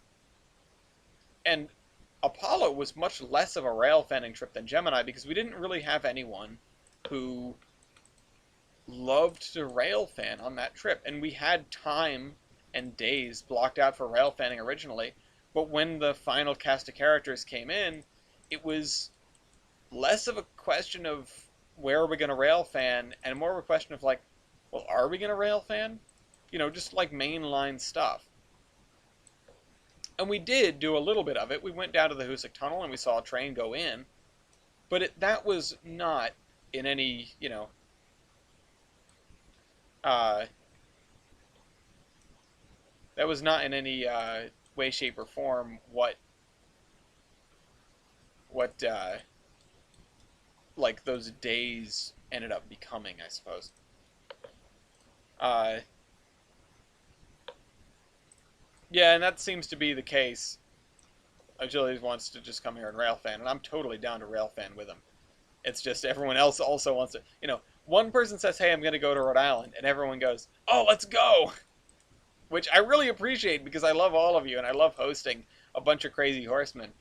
Uh, but yeah, Julie's wanted to spend all this time rail fanning, and we didn't get to do that much of it on Gemini.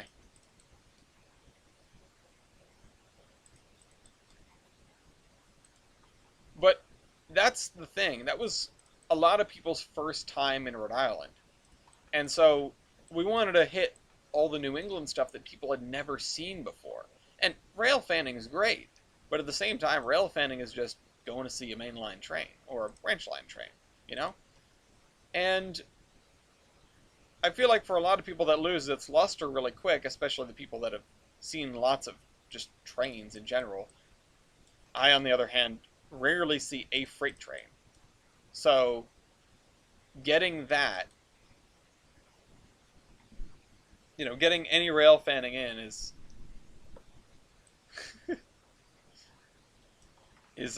fun for me. But I feel like for a lot of people, now that we've done Gemini and Apollo, hi Lafayette, come here, come here. He just nosed the door open. Now that we've done Gemini and Apollo, I feel like future rendezvous for rail fanning specifically are going to go a lot more easily.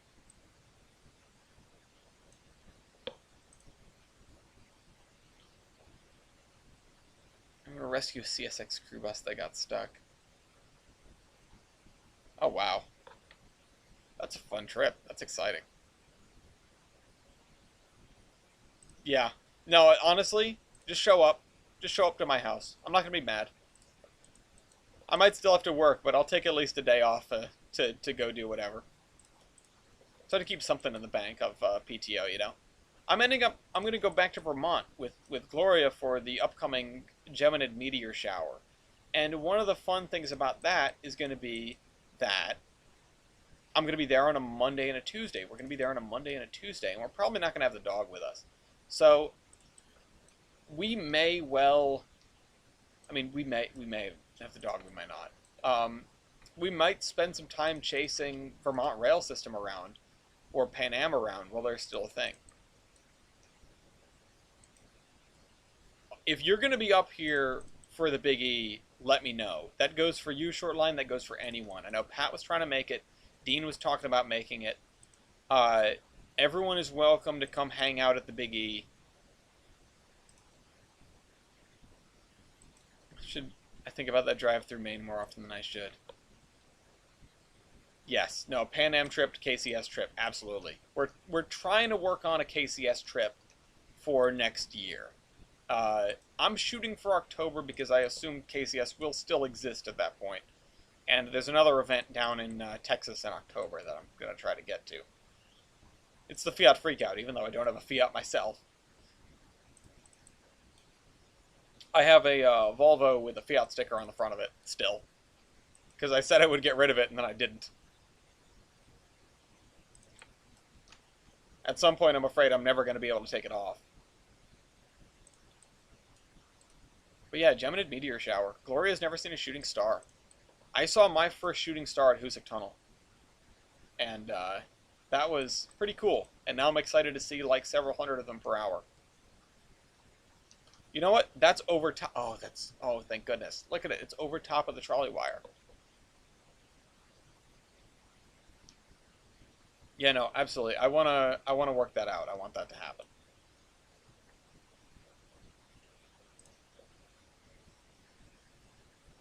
And just like always, I'll try to do. And Apollo was a weird one because I was in a weird period, or at the end of one, I suppose, of my life. But I didn't get to put the call out of like, hey, we're gonna be here, we're gonna be here, we're gonna be here on the podcast. It is weird. But when we do stuff like that, I do like to cue the fans in to be like, hey, you can come and see us. You can meet your favorite losers.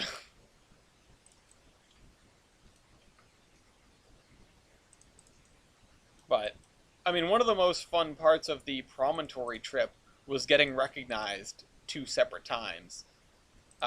Like, me specifically. And then one of the favorite parts of Apollo was getting recognized at the Trolley Museum. Kodai, the member of the server who tries to put on the movie nights that we should show up to, gosh darn it, uh, because I want to see some movies. I'm sorry, Dean. Uh, he recognized my voice at the Seashore Trolley Museum in Kennebunkport, Maine, as someone from the Iron Horsemen, and I made an Iron Horseman reference, and he's like, "So that's where I know you from," and that was a glorious moment.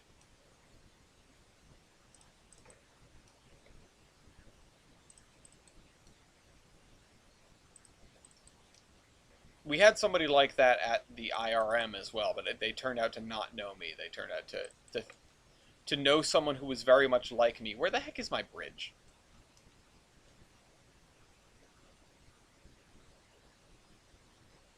What's up with this bridge?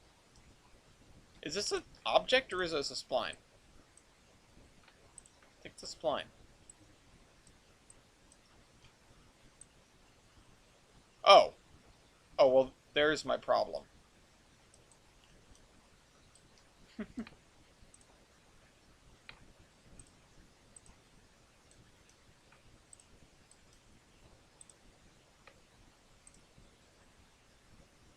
I don't know, I recognized a snow cone once.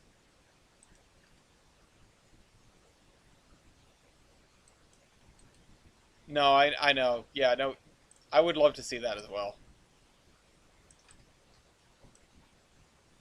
But it really makes your ride a little high, you know? Just somebody knows who you are. Somebody knows who you are, you don't have to introduce yourself. It's like, oh, you follow me. Hey, you should join my Discord.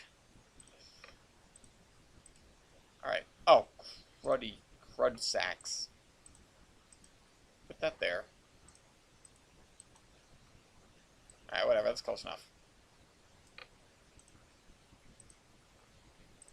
Oh, shucks and a half.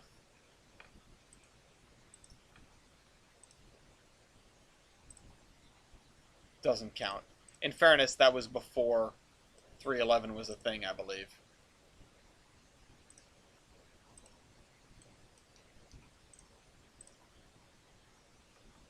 What is going on here? What is this road segment? Oh, oops. Put that there.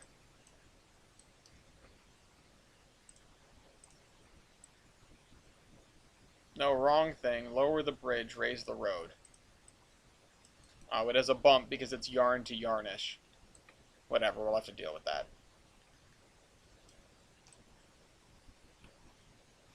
There we go. Originally, the goal was to put a, oh, right, yeah, I wanted to put a drawbridge here, but, oh well. This is not an actively used barge canal anymore.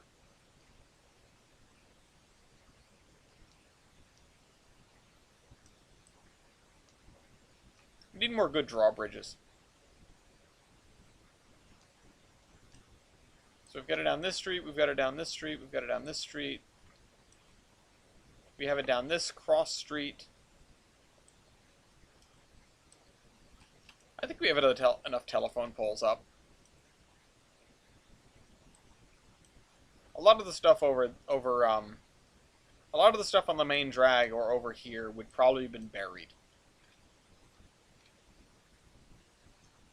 And I should maybe find some smaller things for Mace's Landing, because they would not have as many wires on their telephone poles.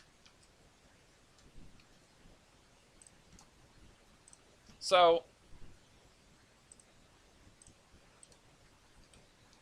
what do I do now?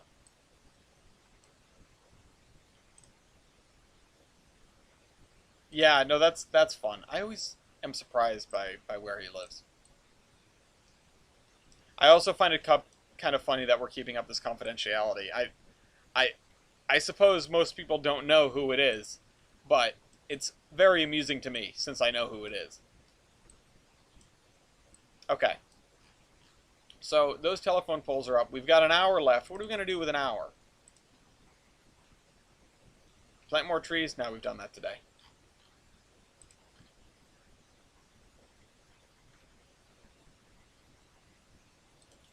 We have the patches.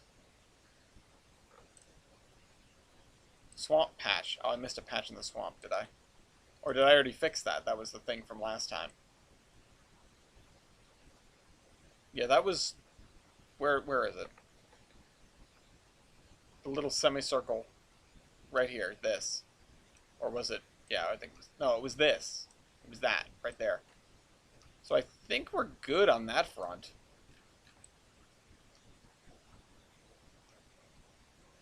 I don't think there's anything this side of the swamp.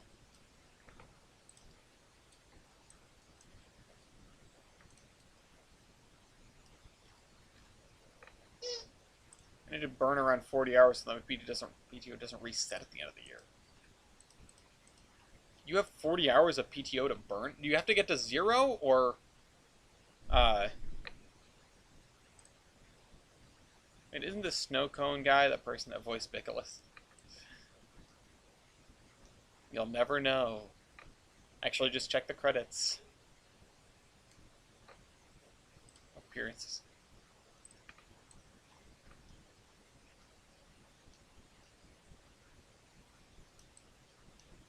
This area is just so great now that it's finished. It feels like it has more soul than some of the other areas that I've built thus far, or lately. And when this all is done, it's going to be the same deal, I feel like. New area that's polished is always gorgeous to me. That guy is a legend. Oh, I see what you mean, Dean. See what you mean, Dean. What are we going to do for the next hour?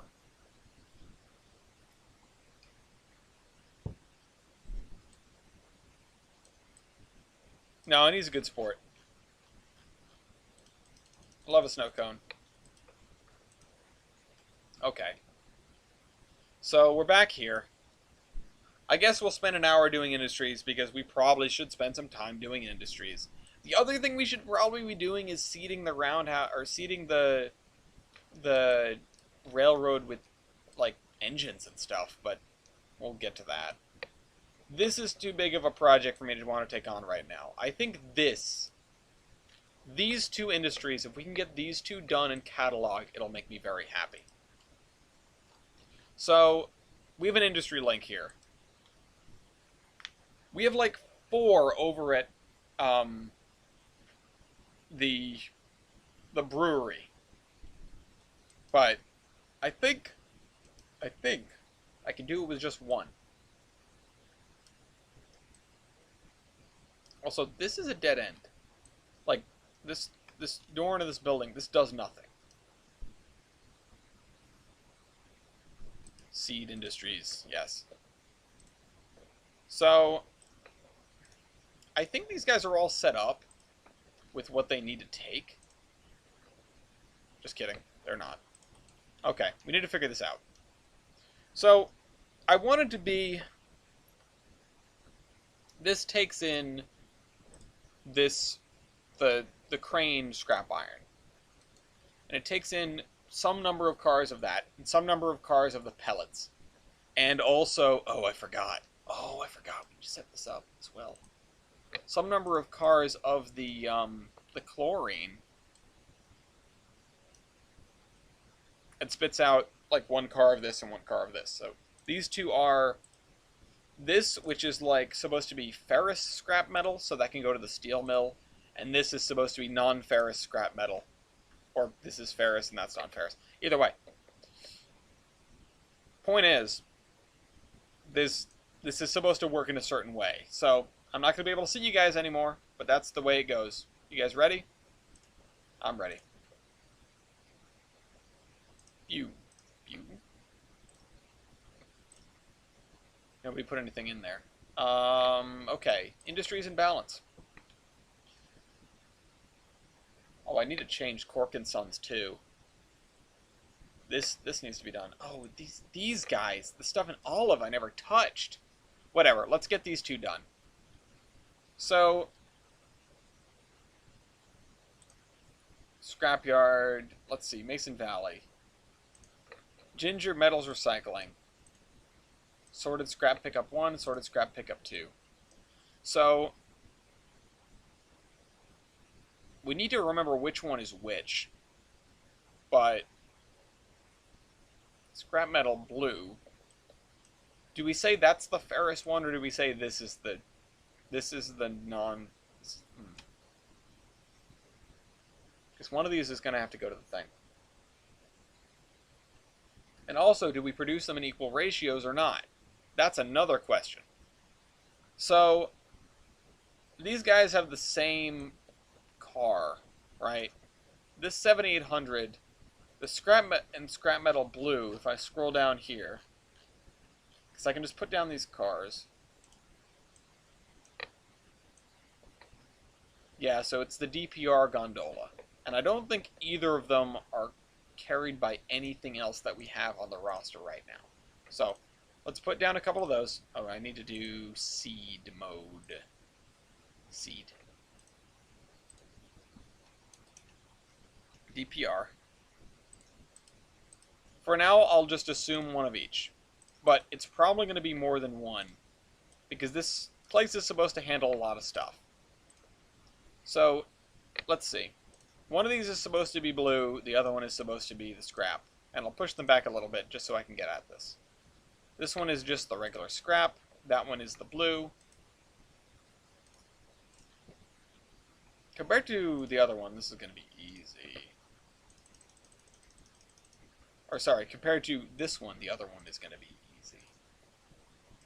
And I guess I would assume there's no identifiable. Oh no, they are identifiably different. That's nice. So, still haven't figured out where they're going yet, but that's not important. This, let's say it takes in 3, well, that doesn't make any sense. Conservation of mass is still a thing. Although some of it is probably just taken away as waste.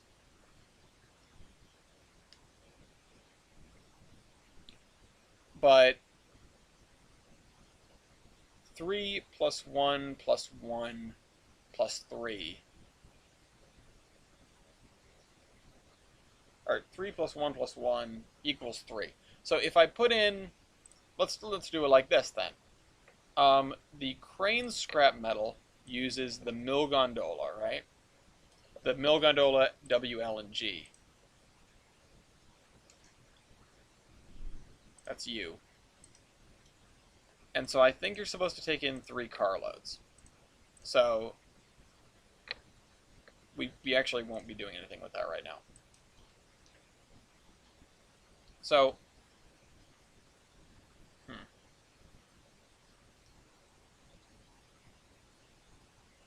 yeah, that's what we'll do. We'll do it like this.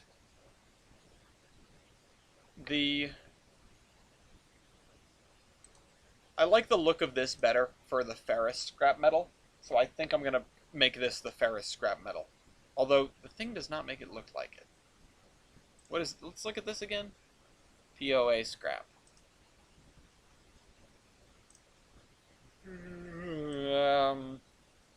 I like this better.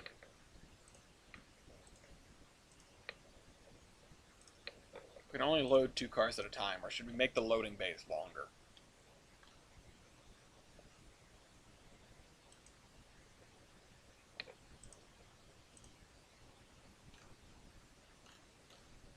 Let's see.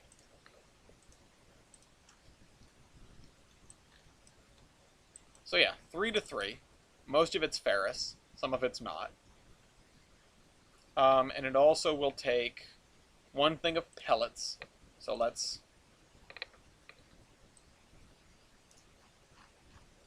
go iron pellets, probably. Iron pellets. 65, blah, blah, blah. This goes in the wood chip 3-bay HWPRR. Really? That's what it takes? Okay. And this is iron pellets, right? Yeah, okay. I guess past me had it figured out.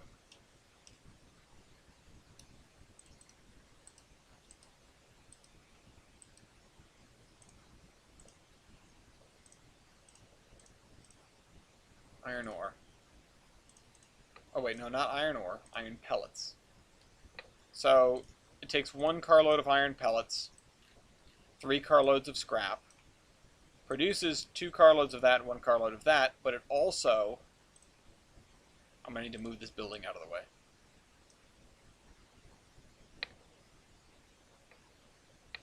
It also takes in something else. I don't know if I set this up. No, I didn't. Ammonia. Ammonia. So what car is the ammonia car? Let's see. Ammonia. Tanker 40-foot SD Warren. So we'll just save you for now.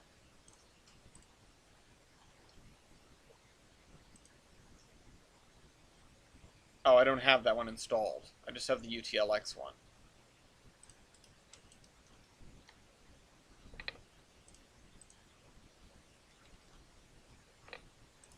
Hold on.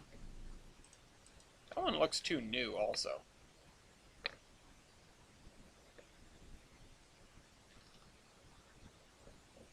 Let me download it real quick. So, manage content, SD Warren.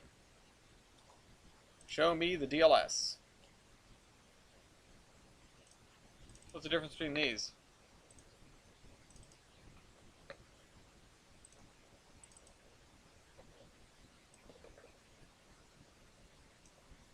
I don't understand.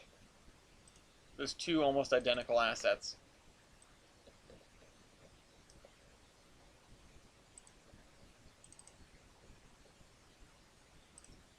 Don't know. I'll just download the first. No, I'll download the first one.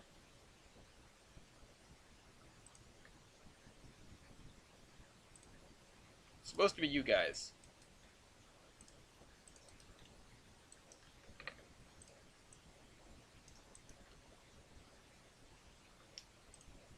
I think I'm going to have it be 5 carloads. That's excessive, I know, but I like the look of that many cars moving along in a train there. 3,900. I might do 4 instead of 5. Let's do 4. So, that still doesn't use up this whole thing by any stretch of the imagination, but oh well. So there we go. There we have it. And these guys should actually be empty. They shouldn't be full. But I'm keeping them full for the second, just so I can pay attention to what I need. So this is the scrap metal from the crane. It's over 90,000. Not quite. Iron pellets. Throw in 70k or more. This is what we have to work with. We need to have one industry doing everything. One singular industry that has the actual process from one to the other.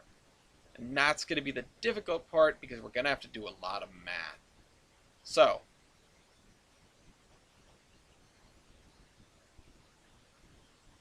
if anything, we want it to produce a little under, I think, instead of over, so it doesn't fill up. But that's the biggest problem. So we might have to find like a least common denominator of some really big numbers, which is going to be absolutely obnoxious. So let's go to the industry calculator. We have, on the output, 7,800, or 78,000 and 78,000, or 78,000 and 78,000 times 2, which is 156k. So that's the output. We need to hit this at least, and then we can double it for this. That's your output. The input, why is this cell merged? That was weird. The input is 84,752, which is a number we've seen before, times 3.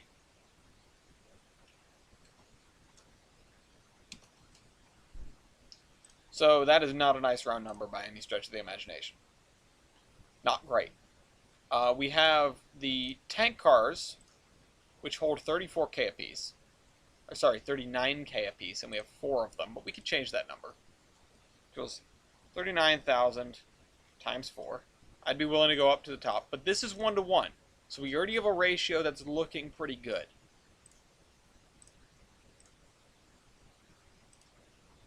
And we have 65,750. 65,750.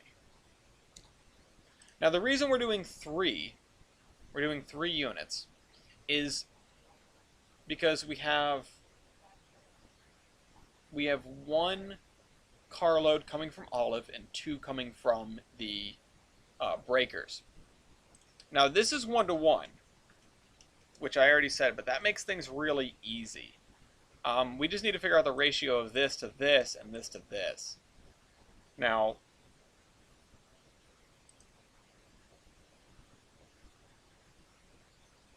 I gotta think about this. Because at the very least, we need to consume 2 of these and produce 2 of these every production, and 1 of these. But what about these? If we consume 1 of these and say 4 of these, that's gonna mess things up pretty heavily. Because this is not twice as many as this. So that's a problem. We need to find a number.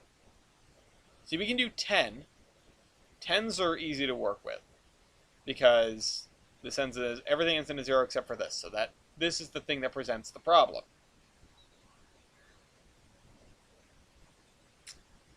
And it won't work if it doesn't have every input.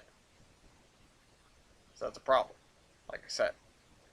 Now we could always have 2 things where it produces the ferrous stuff as long as you apply it with iron, and produces the other stuff as long as you supply it with chemicals. But that's not what I need to happen here. Yes?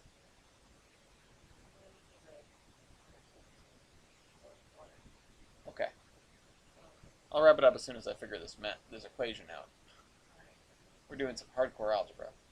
Ray, don't ask me for help. I kind of figured based on your reaction. Darn, yeah. Darn dog.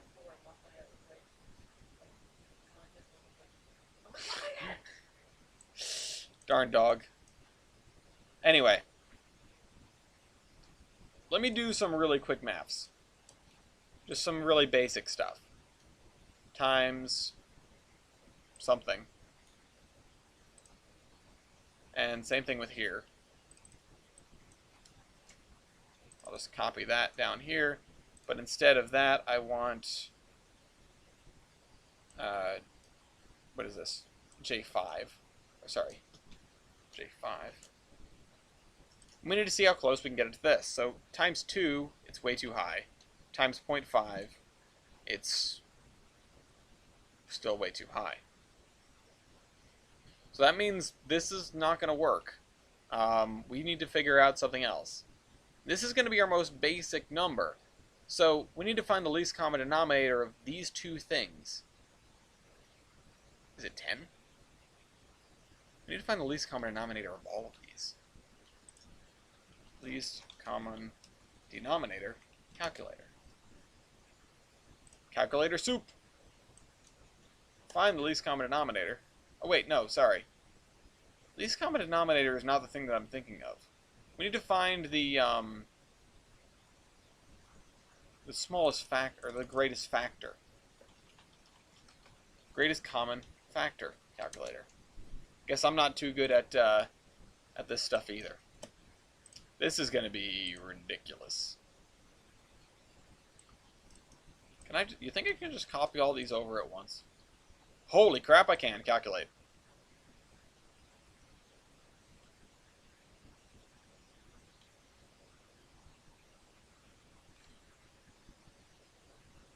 The greatest common factor is 2, huh?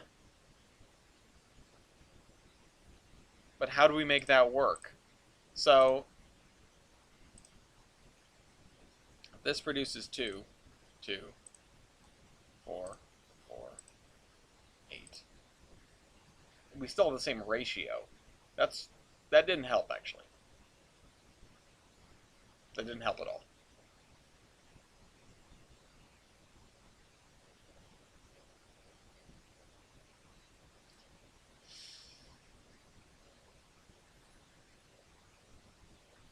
How do I do this?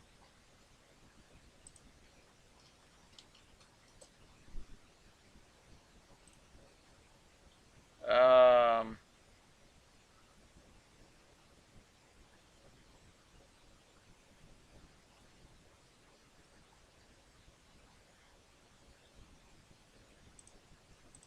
Okay. No, this number has nothing to do with either of them.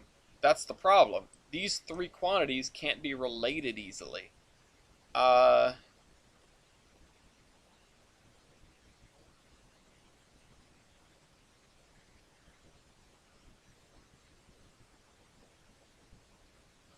I divide all these by something? Well, the greatest common factor is 2, so that's it. Once you divide them by 2, you can't divide them further by the same number, so that's not helpful.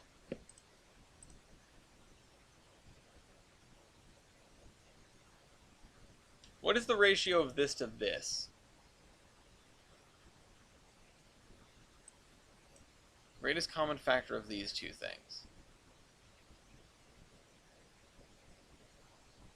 Man, this is the kind of balancing act that's such a pain in the neck. Of course, we could always have it use dummy quantities. That might be how we have to do it. So, we can do things by the carload or perhaps the quarter carload.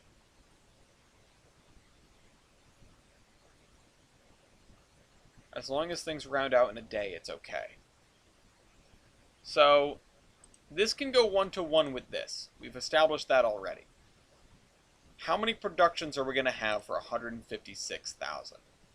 So, units per carload. So that's, what do we say, 78,000. Units per production. Let's just go with 2 for now. That's not what I want. It needs to be the same as that. So let's 5, 4, 7, 8, 10, 78.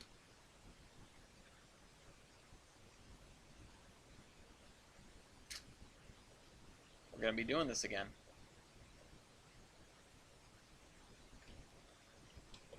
78,000. Oh, of course it works out like that on the quarter day. What if I just do 216? Huh. It works. So we can do 216 time for production. How do we make that work with everything else? Actually, let me double check something. 5 by 4. Huh, it doesn't come out to a decimal. That's actually really good. So we can do these things with dummy quantity. Oh wait, let's try U.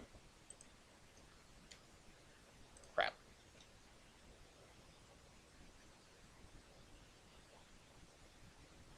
Oh, we can just do 10 times a day for you. Okay. Here's what we're going to do. Everything's going to be functioning independently, and we're going to need a couple industry links, I think. So, this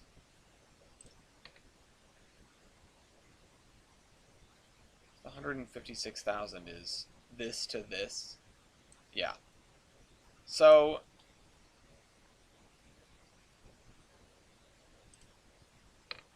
let's... Oh, we need to scoot this back, huh? Or forward. Let's figure this thing out, and let's try not to break the multiple industries while we're at it. All right, let's put in a second queue. It's going to be for ammonia.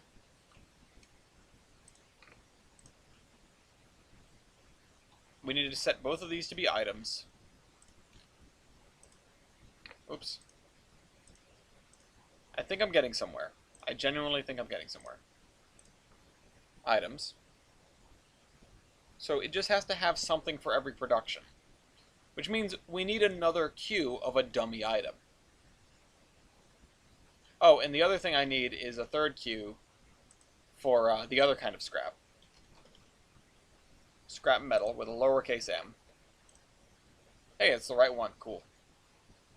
Let's set the waybill to 50, even though I don't think that's going to work here. As for the queue here, you're the one with double, so we need this.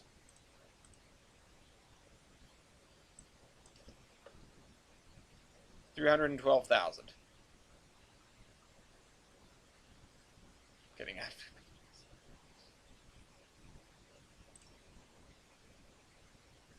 Oh God. An industry that takes out everything and puts out everything. What did I say? 312K? 312K.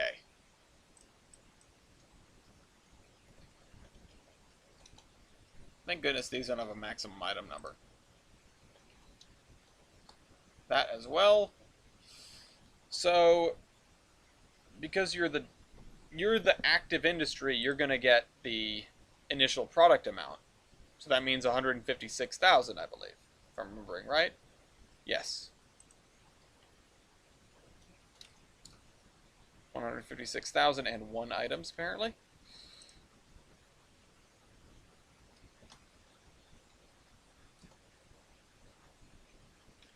Okay. So... oh, I just popped my hips. 319,000.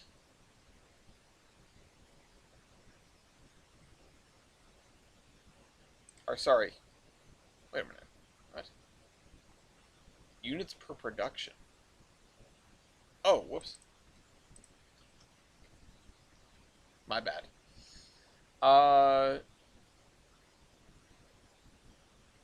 Time for production, units per production, 39,000 at a time.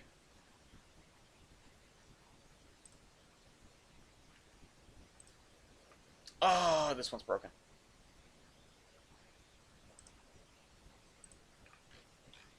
Damn it. Okay, we gotta do that from scratch.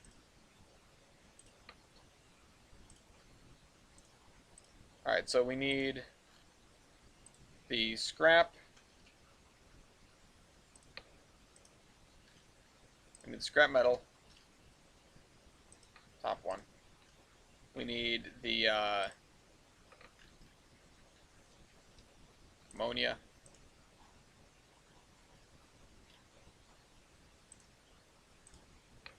No, it's not working now.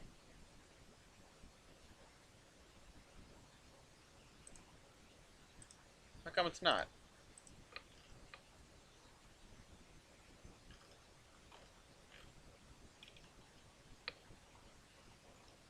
That's strange.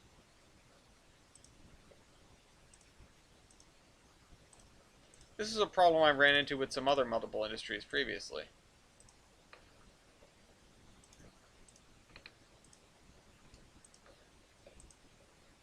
Now it's doing it automatically. Oh, okay. Now it's working.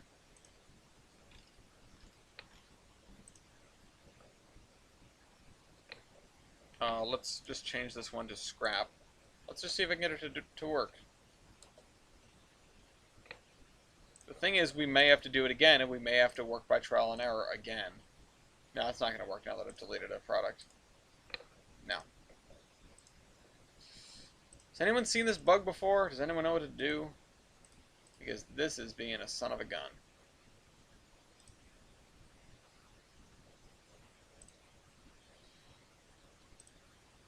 Is it a particular commodity? Is it that scrap in specific?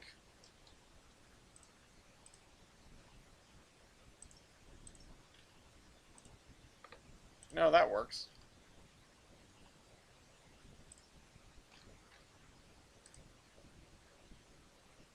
It's actually going to output scrap. And let's do ammonia.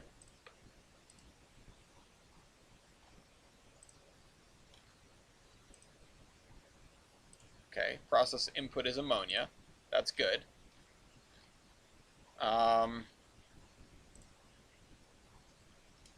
Scrap metal, this one. Another process input, or sorry, a process output is that scrap metal.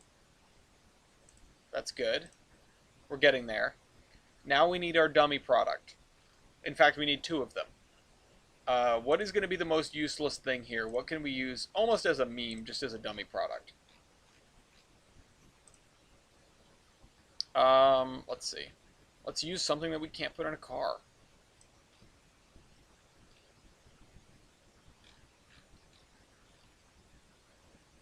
Actually, is there just a dummy product? I feel like there should be. That means nothing. No. Darn.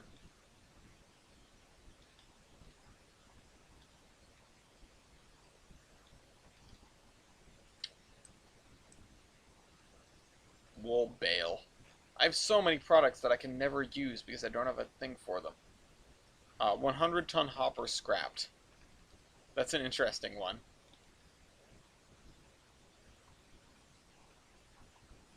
I need to pick something that I know I'm not going to use at any point ever. And I used it. Ford Fiesta.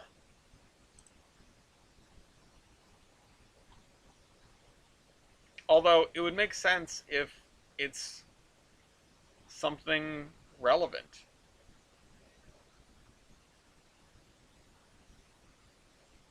Sherman tank. Scrap metal 4, let's use that. Because I've never seen that before. Let's include that in the thing. Just to make sure that we can. That's a dummy input product. Scrap metal 4.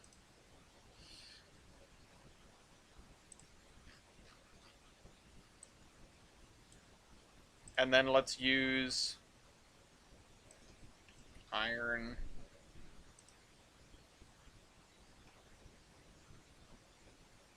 What is this iron ore product? Yeah, we'll use that. Okay, so those are our dummy products. We'll make use of those. Iron ore. And you are only loading this scrap into vehicle. Now we need to set up the queues. Let me hit the checkbox just to save it. Now we need to set up the queues. So this one is 312,000. This one is 312,000. This one is 156. And this one, we don't know yet. I'm going to leave it at 100. I'm going to set the way bill to 0. Because we don't need a way bill for this. We do need to set everything to items. Items. Items. Items. Items. Items. Okay. We need to set your initial value 156,000. Set your initial value 156,000. Set your initial value at... I think we're going to leave you at nothing, because you're an output. And then you and you, we need to figure out how many of them we're using per day. So, back to the calculator. We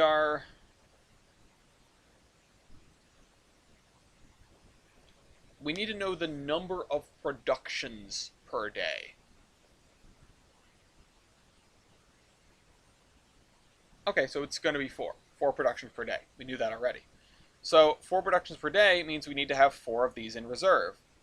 And a queue, or, yeah, because we're going to use 1 each time. So size 8.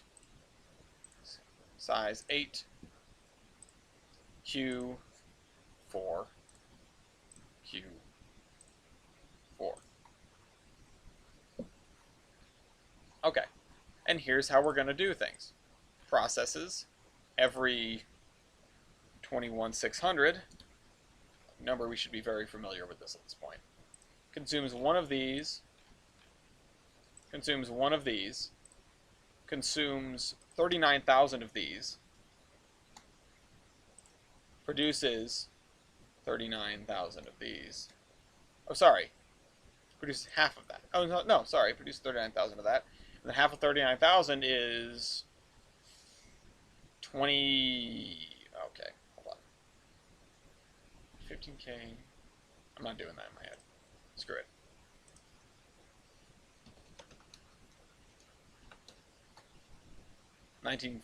Okay, yeah, I had it wrong. Good thing I didn't do it in my head.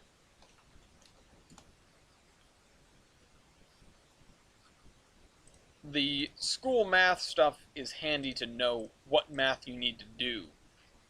Way more than it comes to actually doing it. So this is our active machine. This is the thing that's going to do all the converting. And we need to set up our industry link to do that. Now notice everything is dead even. I need to move the... Oh wait, no I don't. These things are fine. What you need to do is take this scrap. Let me make sure I can do this real quick. Scrap metal. Yes. Unload from vehicle. So this is going to be a big queue. Wrong document.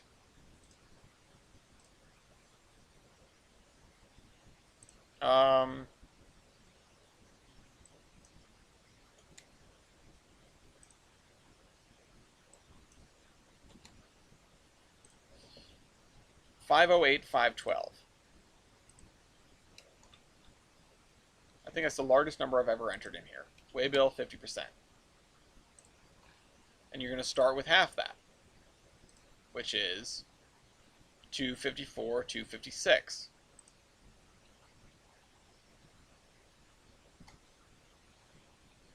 Oh, right, I didn't set it. Set you 2 items. Oops, wrong button. Every single time, I swear to God. Hey, Brian. 254, 256, right? Yes. Cool. 254, 256. And there's one extra, but whatever. Processes, it's going to consume scrap metal, and it needs to produce...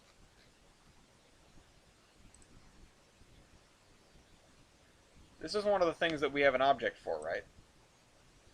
I don't remember what it was now. Oh, it was scrap metal 4. That's what it was. Stream. Well, it also, I wasn't looking at the thing, so I don't even know when you sent it. So 0 issue on the waybill percent there. We're going to set this to units as well. This is not the first time I've done dummy items. I just want to say. This is not an original idea. Well, I don't know if it's an original idea. I'm sure other people have done it before. But, alright, yeah, you're gonna start with 0. I'm gonna produce 1 scrap metal 4. Okay. Consume 1 items, 1 units. Produce 1 items. We do want you to produce 1 items. We want you to consume a lot of items. So, carloads per day, 3. Units per carload, 84,752.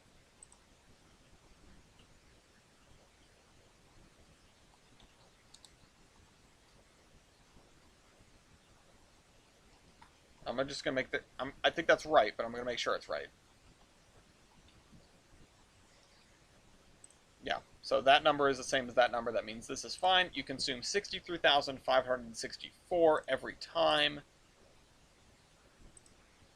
63,564. Okay. Ignore the off by 1 errors. I'm sure they'll never cause problems. Okay, so that's good. This is the other one that needs to happen. Let me just make sure I can set this. Iron pellets, yes. Unload from vehicle. set this to items, although I'm going to have to come back to this thing in a second. Set this to items, set iron ore. We might end up using this iron ore. I don't know. I don't think we will. I hope we won't. But I've never seen it before. It doesn't look familiar anyway. I've never seen this commodity before in my life. For iron pellets, how much are we taking in? Oh, it's 65,750. So what's that times 2?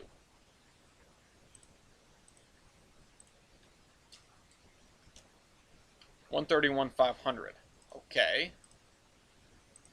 131,500. Weigh bill 50%.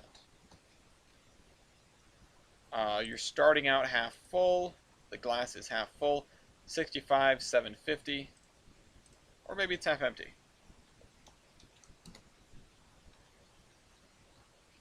And you start empty.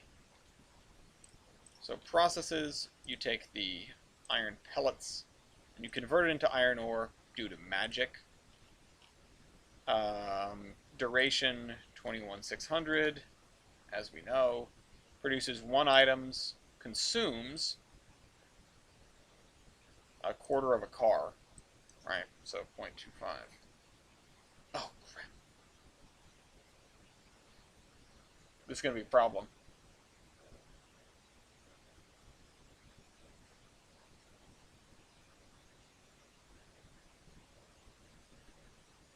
No, it's not. No, it's not.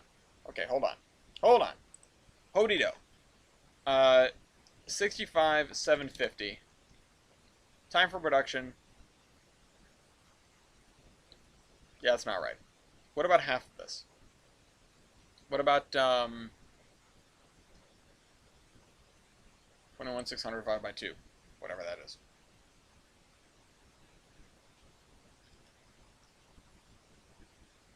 No, that didn't do it. It's close, but it's not spot on. Okay, what if we're thinking about this wrong? No, but it still needs to be divisible by, it still needs to be divisible by 4. So what if, because the other thing's operating every quarter of a day, 65,750 units per production. 65,750 divided by 20. Let's try. Nope. What's a multiple of 4 that we can divide it by? How about 40? No, that didn't work. That's 40 productions per day. Not going to do it. What about multiples of 4? What about 16? No. What about 8? No.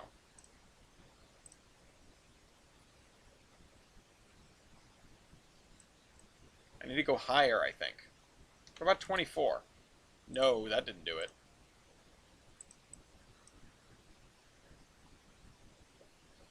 What am I doing? Factors of 10, 25, 50, 125, 250. Oh, none of those are very helpful.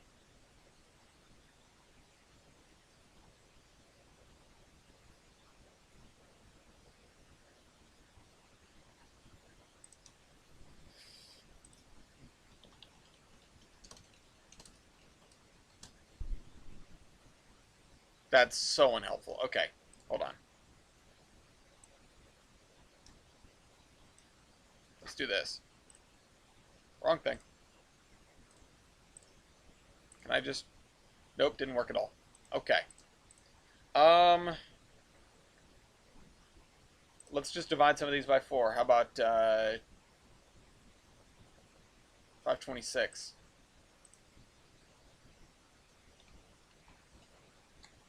No. How about double that? No. 2630.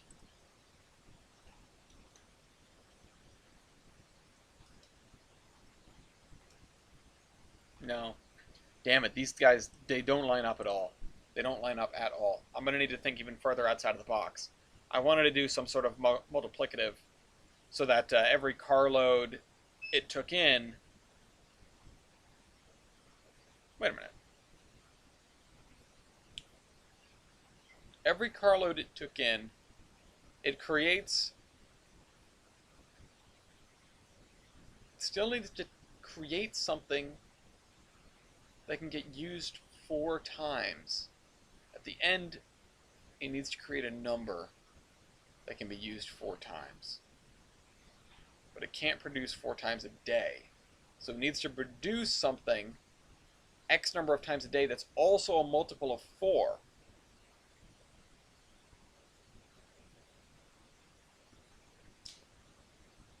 Can I get it to produce 20 times? No, that won't do it either.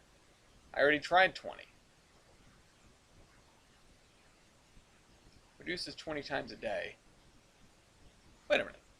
So we checked this. These are the number of times it can produce a day. It can produce 20 objects, though. If it produces 5 times a day, let's see if this works. 13150. Nailed it. That's perfect. 13150. If I have it produce 4 things every time and then consume 5. Okay, let's work through this. I'll put it in here. We're going to have to work through this. So it consumes 131. Oh no, the time for production is different. No, that's a good thing. That's a good thing. It's a good thing. The time for production is 17,280. That's a fifth of a day. I'm 90% certain, right? Productions per day, 5. Yes. 17,280. So duration seconds, 17,280. It's going to consume 13,150. So a fifth of a carload. It's going to produce 5 items. No, sorry. It's going to produce 4 items. It's going to produce 4 items, which means I need to change the queue size because now it's got to be 40. Right? Let's turn the weight bill down to 0 on this. Yeah, it's got to be 40 because it's producing 5 times a day, so it's going to produce a total of 20. It will produce a total of 20 things. And those are going to get industry linked over to here. If I change this to 40. Start it with 20. Just 5 times as many. But I can just consume it at a rate of 5 times the previous rate.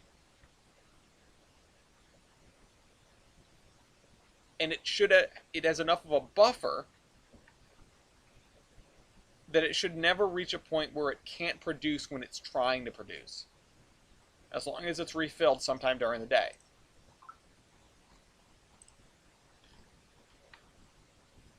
Man, remember how I said I wanted to get both of these done? Woof. Alright, you're going to be 0 because you're getting industry linked over. You're going to be 0 because you're getting industry linked out. Okay. I want to finish this out, but I've got to go make food. So, I really appreciate you guys are coming out for following. Oh, my brain's fried. Like, comment, and subscribe. Thank you. I love you all. I'm thankful for every single one of you. You make this whole thing worthwhile. And I'm glad to have you all. So, I hope everyone had a good Thanksgiving or just a normal Thursday. Good Black Friday. Have a good Cyber Monday. Have a good Garbo Tuesday. And I'll see you next week. This is the Admiral, with a fried brain from working on this industry, signing off.